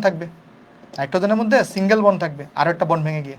তো এখানে তো লন পেয়ার ছিল, এখানে লন পেয়ার ছিল, আবার এখানে একটা ইলেকট্রন ছিল, এখানে একটা ইলেকট্রন ছিল। কিন্তু যখনই কিছু দেখো এখানে, যখন তোমার এখানে একটা বন্ড ছিল, এই বন্ডে দুইটা ইলেকট্রন, একটা ইলেকট্রনকে তখন এটাই নিয়ে যাবে, একটা ইলেকট্রনকে তখন এটা নিয়ে যাবে, তখন এখানে কি হবে, একটা ইলেকট্রনকে এ নিয়ে যাবে, একটা ইলেকট্রনকে এ নিয়ে যাবে। বুঝতে পারতেছো? দেখো এখানে তো দুইটা ইলেকট্রন ছিল তাই না, তো যখন তুমি ভেঙে ফেলছো একটা বন্ডকে, তো একটা ইলেকট্রনকে এ নিয়ে গেছে, একটা ইলেকট্রনকে এ নিয়ে গেছে, এরকম হয়েছে। এবার যদি তুমি ফার্দার আরো উত্তপ্ত করো, যদি তুমি কি করে এটাকে ফার্দার আরো উত্তপ্ত করো, তখন কি হবে, তখন যেটা হবে এইটাও তখন ভেঙে যাবে, এটাও তখন ভেঙে যাবে, ভেঙে গিয়ে এখানে নাইট্রোজেন পাবা, নাইট্রোজেন পাবা, যেখানে কি আছে, নাইট্রোজেন এখানে লন পেয়ার আছে একটা, আর একটা লাল ইলেকট্রন এখানে ছিল, সবুজ ইলেকট্রন এখানে ছিল, সবুজ ইলেকট্রন এখানে ছিল। আর যখনই তুমি এই বন্ডটাকে ভেঙে ফেলছো, যখনই এই বন্ডটাকে ভেঙে ফেলছো, তখন এখানে তো দুইটা ইলেকট্রন আছে, একটা ইলেকট্রনকে একটা নাইট্রোজেন, একটা ইলেকট্রনকে ওই নাইট্রোজেন নিয়ে যাবে, তাহলে ধরো ইলেকট্রনটাকে এখানে নিয়ে গেল। আর এরকম স্ট্রাকচার তুমি কয়টা পাবা তখন, এরকম স্ট্রাকচার কয়টা পাবা, দুইটা পাবা, কারণ এখানে দুইটা জিনিস সেম প্রোডাক্ট তৈরি হচ্ছে। তাহলে আলটিমেটলি নাইট্রোজেন ভাঙার ফুল প্রসেসটা হচ্ছে এটা, এটা 3 ধাপে ভাঙে। এটা কয় ধাপে ভাঙে, 3 ধাপে ভাঙে। বুঝতে পারছো কিনা একটু করে আমাকে জানাও, এটা কয় ধাপে ভাঙে, 3 ধাপে ভাঙে। এটা কি বোঝা গেছে সবার, সবাই কি এটা বুঝতে পারছি জিনিসটা, একটু করে আমাকে জানাবা। আশা করি তুমি বুঝতে পারছো। তাহলে এগুলো তুমি একটু করে পরে পরে পিডিএফ থেকে তুলে নিও, কেমন? চলো নেক্সটে চলো যাই। নেক্সটে দেখো, নেক্সটে আমরা বলছিলাম যে ফসফরাসের 3টা রূপভেদ ছিল, দেখো মনে আছে কিনা তোমাকে আমি বলছিলাম একটু আগে যে ফসফরাসের রূপভেদ, ফসফরাসের রূপভেদ, যেমন কার্বনের রূপভেদ ছিল গ্রাফাইট আর হিরক, ফুলারিন, এরা। ফসফরাসের রূপভেদ ছিল 3টা। একটাকে আমরা বলি শ্বেত ফসফরাস, একটাকে আমরা বলি শ্বেত ফসফরাস, একটাকে আমরা বলি লোহিত ফসফরাস বা লাল ফসফরাসও বলে, এটাকে লাল ফসফরাসও বলে। আর আরেকটাকে আমরা বলি কালো ফসফরাস, একটাকে আমরা বলি কালো কালো ফসফরাস বলি। শ্বেত ফসফরাস এটাকে আমরা P4 দিয়ে প্রকাশ করি। শ্বেত ফসফরাসটাকে কি দিয়ে প্রকাশ করা হয়, P4 দিয়ে প্রকাশ করা হয়। শ্বেত ফসফরাসকে কি দিয়ে প্রকাশ করা হয়, P4 দিয়ে। লোহিত ফসফরাস এটাকেও Pn দিয়ে প্রকাশ করে, কালো ফসফরাস এটাকেও Pn দিয়ে প্রকাশ করে। তাহলে কি মনে রাখবো আমরা, শ্বেত ফসফরাসকে P4 দিয়ে প্রকাশ করা হয়, লোহিত ফসফরাসকে Pn দিয়ে প্রকাশ করা হয়, আর কালো ফসফরাসকে কি দিয়ে প্রকাশ করা হয় বলতো, Pn দিয়ে প্রকাশ করা হয়। কথা হচ্ছে কেন, চলো দেখার চেষ্টা করি। প্রথম কথা হইল আমাদের, যদি আমি তোমাকে জিজ্ঞেস করি N2 গঠিত হয়, N2 গঠিত হয়, P2 কি গঠিত হইতে পারে, P2 বলতে পারবা, P2 কখনো গঠিত হইতে পারে, P2, P2 কখনো গঠিত হয় না। N2 গঠিত হইলেও P2 কখনো গঠিত হয় না, যদিও নাইট্রোজেন আর ফসফরাস একই গ্রুপে থাকে, তারপরে N2 গঠিত হইলেও P2 কখনো গঠিত হইতে পারে না। কি গঠিত হইতে পারে, P4 গঠিত হইতে পারে। কি গঠিত হইতে পারে বলো তো, P4 গঠিত হইতে পারে। কোয়েশ্চন হচ্ছে কেন P2 গঠিত হয় না, এটাও কোয়েশ্চন আসতে পারে, কেন P2 গঠিত হয় না। চলো এটা একটু এক্সপ্লেন করার চেষ্টা করি। আমরা এখন এক্সপ্লেন করব যে কেন, দেখো N2 N2 গঠিত হলেও কেন P2 গঠিত হয় না, কেন P2 গঠিত হয় না, কেন P2 গঠিত হয় না। চলো এটা দেখার চেষ্টা করি যে N2 গঠিত হইতে পারে কিন্তু P2 কেন গঠন হয় না। দেখো আমাকে একটু করে বলো, তোমার যে নাইট্রোজেন এর যোজ্যতা স্তর কত নাম্বার শক্তি স্তর, এর যোজ্যতা স্তর হচ্ছে 2য় শক্তি স্তর। কিন্তু ফসফরাস, ফসফরাস এর যোজ্যতা স্তর কত নাম্বার শক্তি স্তর, এর যে যোজ্যতা স্তর আছে এর যোজ্যতা স্তর হচ্ছে 3য় শক্তি স্তর। আমার যে ফসফরাস এর যোজ্যতা স্তর কতটুকু, 3য় শক্তি স্তর। দেখো এর যোজ্যতা স্তর হচ্ছে 3য় শক্তি স্তর। তাহলে তো আমরা এটা বলতে পারি যে আমার যে ফসফরাস, আমি যদি আকারের ক্রম করি আকার, আমরা এটা বলতে পারি আকারের ক্ষেত্রে ফসফরাসের যে আকার সেটা কিন্তু নাইট্রোজেনের আকার থেকে বড়, কারণ ফসফরাসের যেহেতু কক্ষপথ সংখ্যা বেশি, তাহলে ফসফরাসের আকারটা বড় হবে। তো কাহিনী কি হয়, এই যে নাইট্রোজেন যখন N2 গঠিত হয়, N2 যখন গঠিত হয় সেই ক্ষেত্রে দেখবা আগে নাইট্রোজেন নাইট্রোজেনের মধ্যে একটা সিগমা বন্ধন গঠিত হয়। নাইট্রোজেন নাইট্রোজেনের মধ্যে কি হয়, একটা আগে সিগমা বন্ধন গঠিত হয়, এরপরে হচ্ছে তোমার এখানে পাই বন্ধন গঠিত হয়। এরপরে কি গঠিত হয়, নাইট্রোজেনগুলোর মধ্যে পাই বন্ধন গঠিত হয়। তো যেহেতু নাইট্রোজেনের আকারটা ছোট, তাই নাইট্রোজেনের মধ্যে সিগমা বন্ধন গঠনের পরে পরস্পরের মধ্যে পাই বন্ধন গঠিত হইতে পারে। তাহলে আমরা মনে রাখবো যে নাইট্রোজেনের আকার ছোট হওয়ার ফলে, নাইট্রোজেনের আকার ছোট হওয়ার কারণে নাইট্রোজেন নাইট্রোজেনের মধ্যে, নাইট্রোজেন নাইট্রোজেনের মধ্যে, নাইট্রোজেন নাইট্রোজেনের মধ্যে সিগমা বন্ধন, মধ্যে সিগমা বন্ধন গঠনের পর, সিগমা বন্ধন গঠনের পর পাই বন্ধন গঠন হতে পারে, পাই বন্ধন গঠন হতে পারে।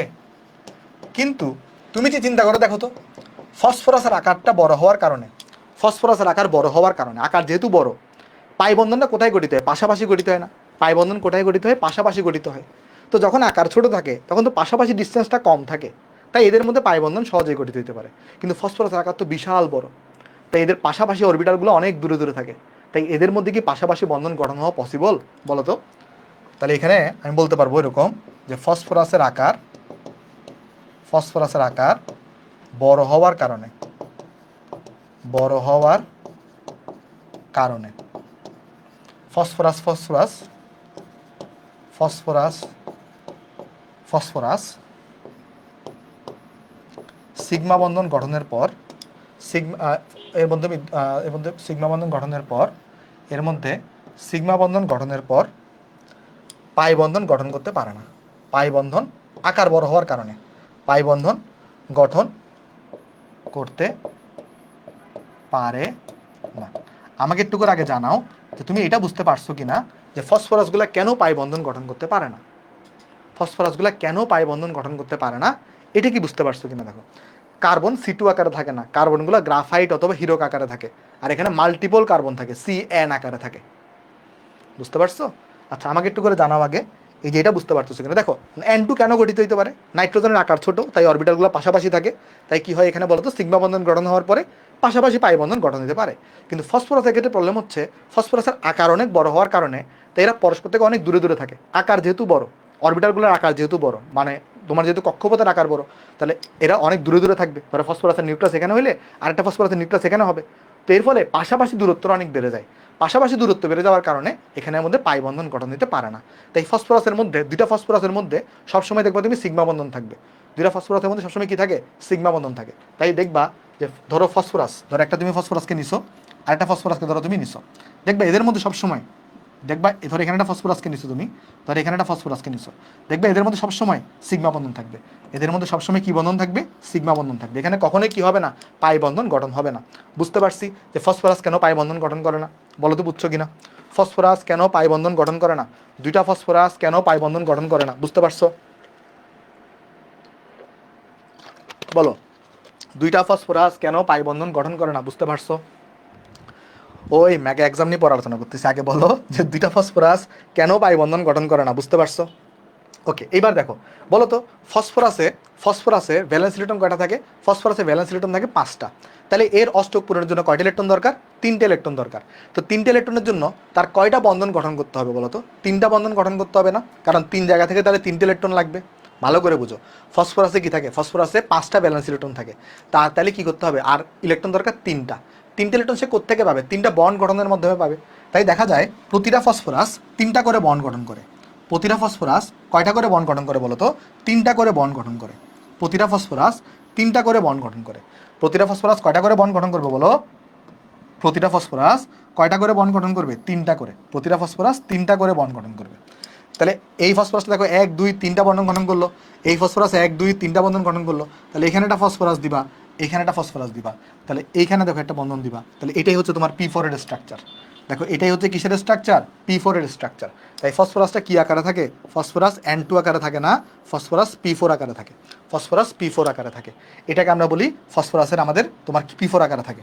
বলো তো, প্রতিটা ফসফরাসের উপর কি লন পেয়ার থাকবে কি থাকবে না? প্রতিটা ফসফরাসের, দেখো P4 এর স্ট্রাকচার কি বুঝতে পারছো? বলো, P4 এর স্ট্রাকচার কি বুঝতে পারছো? P4 এর স্ট্রাকচার, হ্যাঁ, P4টা আরেকবার বলবো, বলতেছি। দেখো, ফসফরাসে আগে বলো ভ্যালেন্স ইলেকট্রন কয়টা আছে? ফসফরাসে ভ্যালেন্স ইলেকট্রন কয়টা আছে? ওই যে 3s2 3p3, 5টা আছে। তাহলে অষ্টক পূরণের জন্য কয়টা ইলেকট্রন দরকার? অষ্টক পূরণের জন্য কয়টা ইলেকট্রন দরকার? 3টা ইলেকট্রন দরকার। তাহলে কয়টা বন্ধন গঠন করতে হবে?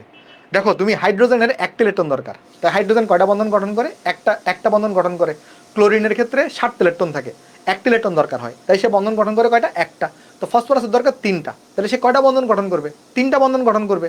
তো সে তো পাই বন্ধন গঠন করতে পারে না, তো পাই বন্ধন গঠন করতে না পারার কারণে সে সিগমা বন্ধন গঠন করতে পারে। তাহলে এখানে একটা সিগমা হবে, এখানে একটা সিগমা হবে, এখানে একটা সিগমা হবে।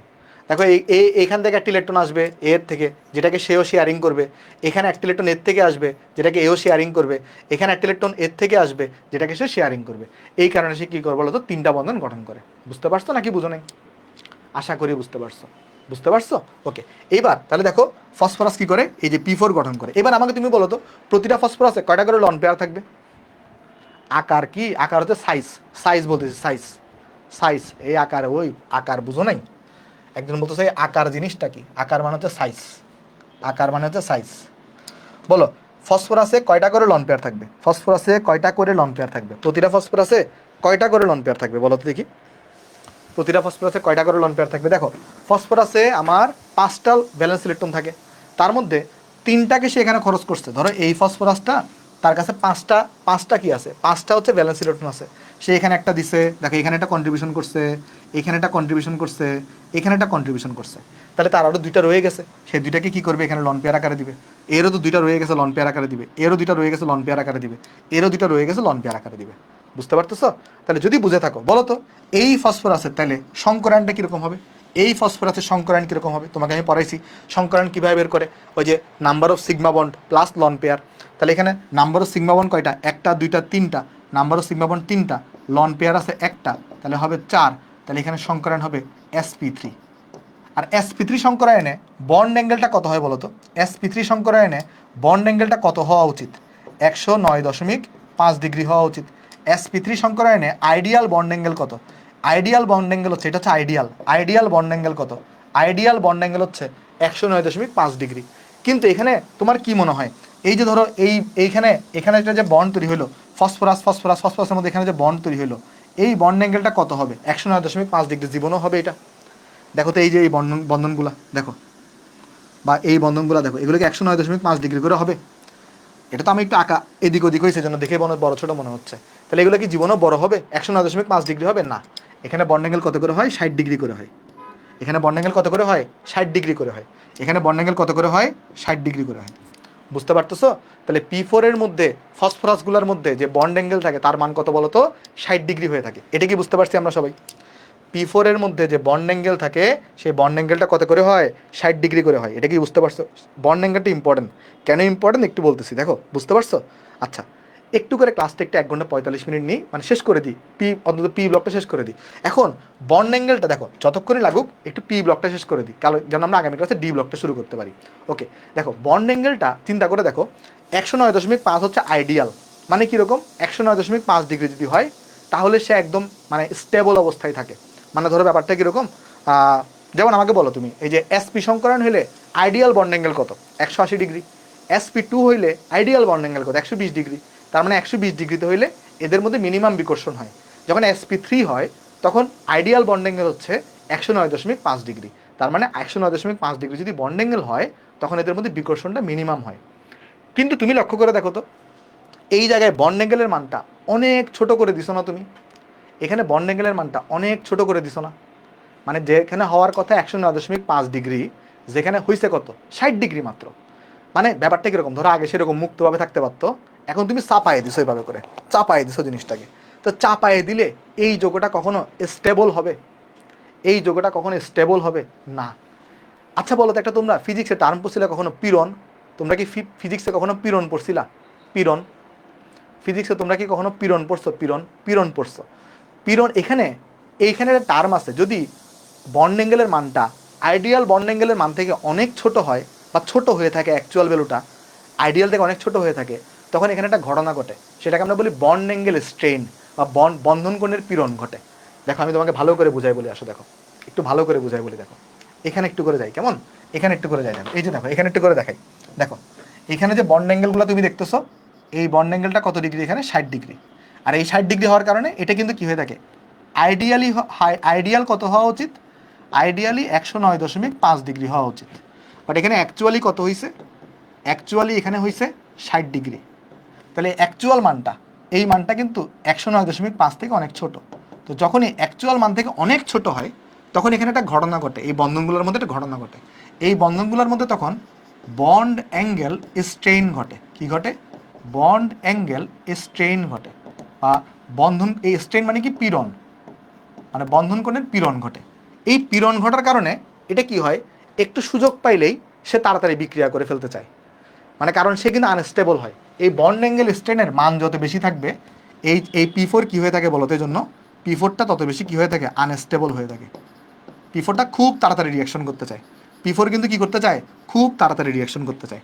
তাহলে আমরা যে দেখলাম যে ফসফরাসের উপভেদ তিনটা আছে, শ্বেত ফসফরাস বা হোয়াইট ফসফরাস, এটাকে P4 দিয়ে লেখে, P4 এর স্ট্রাকচার এরকম হয়। আর এটা হচ্ছে লোহিত ফসফরাস, এটাকে PN দিয়ে লেখে। PN দিয়ে লেখার কারণটা কি, এটা এরকম চেইন আকারে থাকে, দেখো চেইন আকারে এভাবে চলতে থাকবে, মানে এখানে কিন্তু দুইটা না, এখানেও একটা এরকম থাকবে এরকম স্ট্রাকচার, এখানে একটা এরকম স্ট্রাকচার থাকবে, এটা চলতেই থাকবে। এটা কেন বলি লোহিত ফসফরাস, এটাকে কিন্তু রেড ফসফরাস বা লোহিত ফসফরাসও বলে, এটাকে লোহিত ফসফরাসও বলে। দেখো তো এখানে বন্ড অ্যাঙ্গেলটা কিন্তু, এখানে যে লোহিত ফসফরাসের বন্ড অ্যাঙ্গেলটা কিন্তু 60 ডিগ্রি থেকে বেশি। তুমি যদি হিসাব করে দেখো, এই যে বন্ড অ্যাঙ্গেলটা, এখানে যে বন্ড অ্যাঙ্গেলটা, এটা কিন্তু কি বলতো 60 ডিগ্রি থেকে বেশি। আবার এখানেও তুমি যদি বন্ড অ্যাঙ্গেল, আর ব্ল্যাক ফসফরাস বা কালো ফসফরাসটা কীরকম, স্তরে স্তরে সাজানো থাকে, ওই যে গ্রাফাইটের মতো। বুঝতে পারছো? তাহলে ডিফারেন্সগুলো একটু বুঝো। P4 হচ্ছে, P4 কেন, কারণ এখানে 4টা ফসফরাস।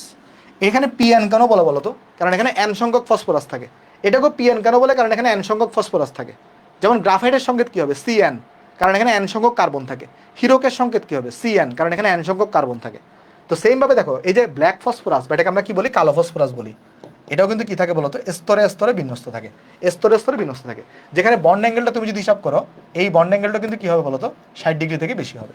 তাহলে আমি যদি তোমাকে জিজ্ঞেস করি সব থেকে বেশি আনস্টেবল ফসফরাস কোনটা, এই তিনটার মধ্যে বলো তো কোনটা হবে, সব থেকে বেশি আনস্টেবল ফসফরাস কোনটা হবে, আমি যদি তোমার জিজ্ঞেস করি কোনটা হবে বলো তো, সব থেকে বেশি সক্রিয় কোন, সব থেকে বেশি সক্রিয় ফসফরাস কোনটা হবে, মনে রাখবা P4 যেটা দেখতেছো এটা হচ্ছে সব থেকে বেশি সক্রিয়।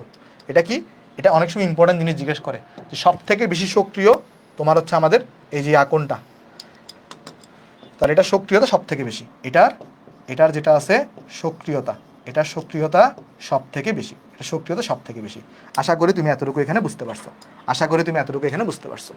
আচ্ছা, আর বেশিক্ষণ পড়াবো না, 10 মিনিট পড়াবো, আর 10 মিনিট আমি শুধু গ্রুপ নাম্বার 15টা শেষ করে দিই, গ্রুপ নাম্বার 16 আমরা আগামী ক্লাসে পড়বো, কেমন? দেখো আমি বলি একটু করে, আমি একটু সরি ভাই, এই যে মাঝখানে আসলে এই অসুস্থ থাকার কারণে একটু ক্লাসগুলা কম নেওয়া হয়েছে।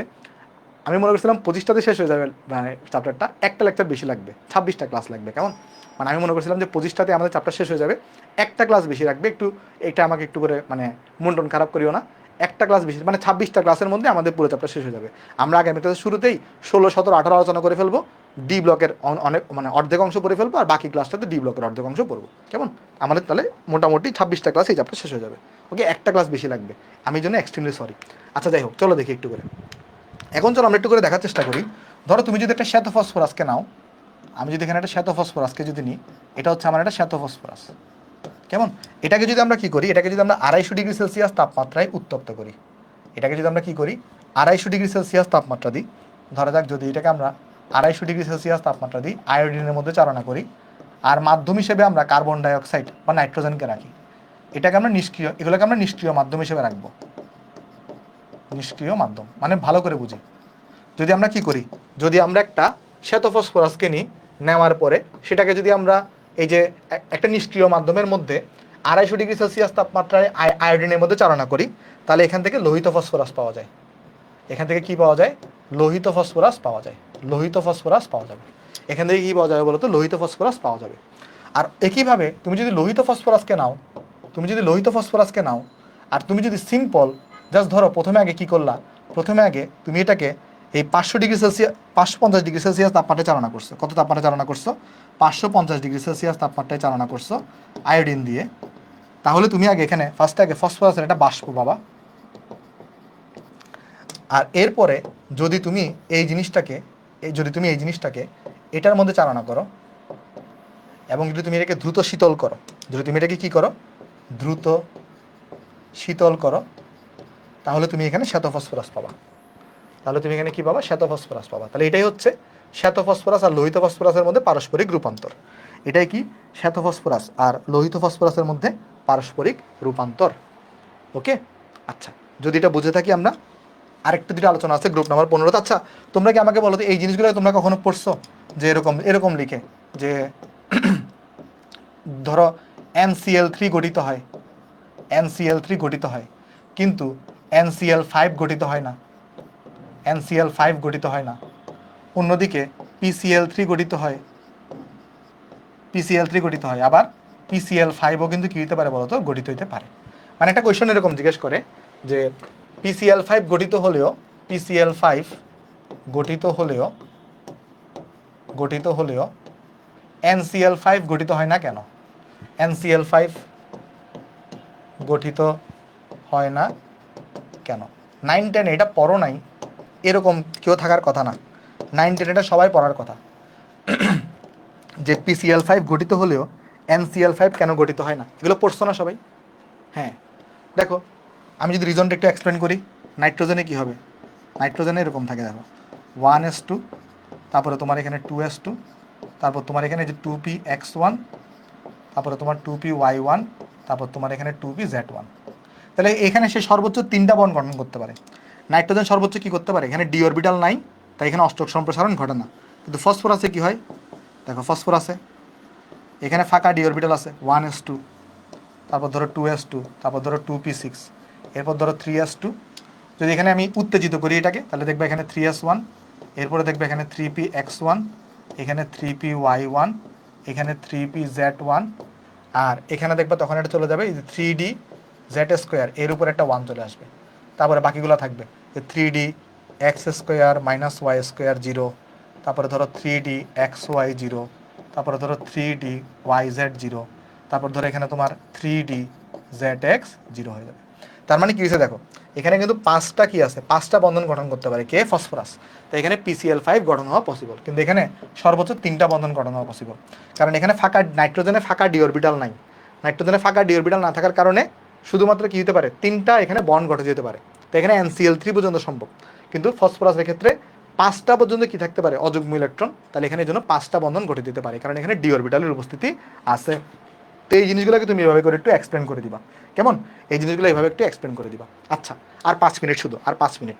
দেখো এরপরে এখন আরেকটা জিনিস যদি আমরা যাই, নাইট্রোজেনের বিভিন্ন অক্সাইড আছে। দেখো আমরা এখানে চলে লিখি একটু করে যে নাইট্রোজেনের অক্সাইড, নাইট্রোজেনের কিছু অক্সাইড আছে, নাইট্রোজেনের অক্সাইড। আমরা এখানে এগুলার জারণ মান লিখব, এগুলার জারণ মান লিখব, আর এখানে হচ্ছে আমরা যৌগের নাম লিখব। এগুলো তোমাকে অলরেডি আমি জৈব অজৈব যৌগের নামকরণে পড়াইছি। তারপরে চলো একবার একটু করে মনে করে দিই। দেখো একটা আছে N2O, একটা আছে N2O। N2O-তে নাইট্রোজেনের জারণ মান কত, এখানে হচ্ছে নাইট্রোজেনের জারণ মান হচ্ছে +1।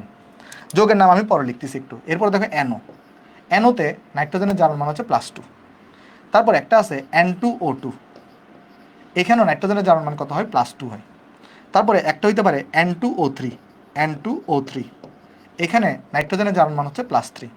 তারপরে তোমার আরেকটা কি হতে পারে NO2, আরেকটা হতে পারে NO2, যেখানে নাইট্রোজেনের জারণ মান হচ্ছে +4। তারপর হইতে পারে N2O4, এখানেও নাইট্রোজেনের জারণ মান +4। তারপর হইতে পারে তোমার কাছে এখানে N2O5, এখানে নাইট্রোজেনের জারণ মান +5। তারপর হইতে পারে NO3, এখানে নাইট্রোজেনের জারণ মান +6। আবার আরেকটা হইতে পারে N2O6, এখানে নাইট্রোজেনের জারণ মান +6, এখানে নাইট্রোজেনের জারণ মান +6। তাহলে এই যে এতগুলো কি আছে বলো তো, নাইট্রোজেনের অক্সাইড আছে। এগুলো তোমরা পড়ছো না সবগুলো? দেখো তো N2O হইলে এখানে জারণ মান +1, NO-তে +2, N2O2 এখানেও +2। আচ্ছা একটা জিনিস বলো, এই N2O2 আর NOর মধ্যে কি সম্পর্ক কেউ বলতে পারবা? N2O2 আর NO, এই দুটার মধ্যে কি সম্পর্ক কেউ বলতে পারবা? N2O2 আর NO, এদের মধ্যে কি সম্পর্ক কেউ বলতে পারবা? দেখো NO যেটা আছে, এই NOর যে ডাইমার, এটাই হচ্ছে N2O2। NO যেটা আছে, NOর যে ডাইমার, NOর ডাইমারই কি বলতো, N2O2। বুঝতে পারছো? তাহলে আবার সেমভাবে N2O4 আর NO2-র মধ্যে সম্পর্ক কি, এটা হচ্ছে এটা ডাইমার, এটার মধ্যে সম্পর্ক কি, ডাইমার। ওকে, আচ্ছা বুঝতে পারছি আশা করি। এখানের মধ্যে যে জিনিসটা একটু মনে রাখতে হয়, এই যে N2O3 যেটা দেখতেছো না, এটার কালার হচ্ছে নীল রঙের। এটার N2O3, এটা হচ্ছে নীল বর্ণের। এটা কি বর্ণের হয়ে থাকে, নীল বর্ণের। আর এখানে যে তুমি দেখতেছো NO2, NO2 হচ্ছে বাদামি বর্ণের হয়ে থাকে। NO2 কোন কোন বর্ণের হয়ে থাকে, বাদামি। আর বাকিগুলো বর্ণহীন হয়। বাকিগুলো কি হয় বলো তো, বাকিগুলো বর্ণহীন হয়। তাহলে N2O3 হচ্ছে নীল কালারের, আর NO2 হচ্ছে বাদামি কালারের, বাকিগুলো হচ্ছে বর্ণহীন হবে। বাকিগুলোর কালার মনে রাখার দরকার নেই, বর্ণহীন হয়। এবার আসো নামকরণ। নামকরণে কি হবে, জারণ মান যখন কম থাকে সেটাকে আমরা বলি nitrous acid, nitrous oxide, nitrous.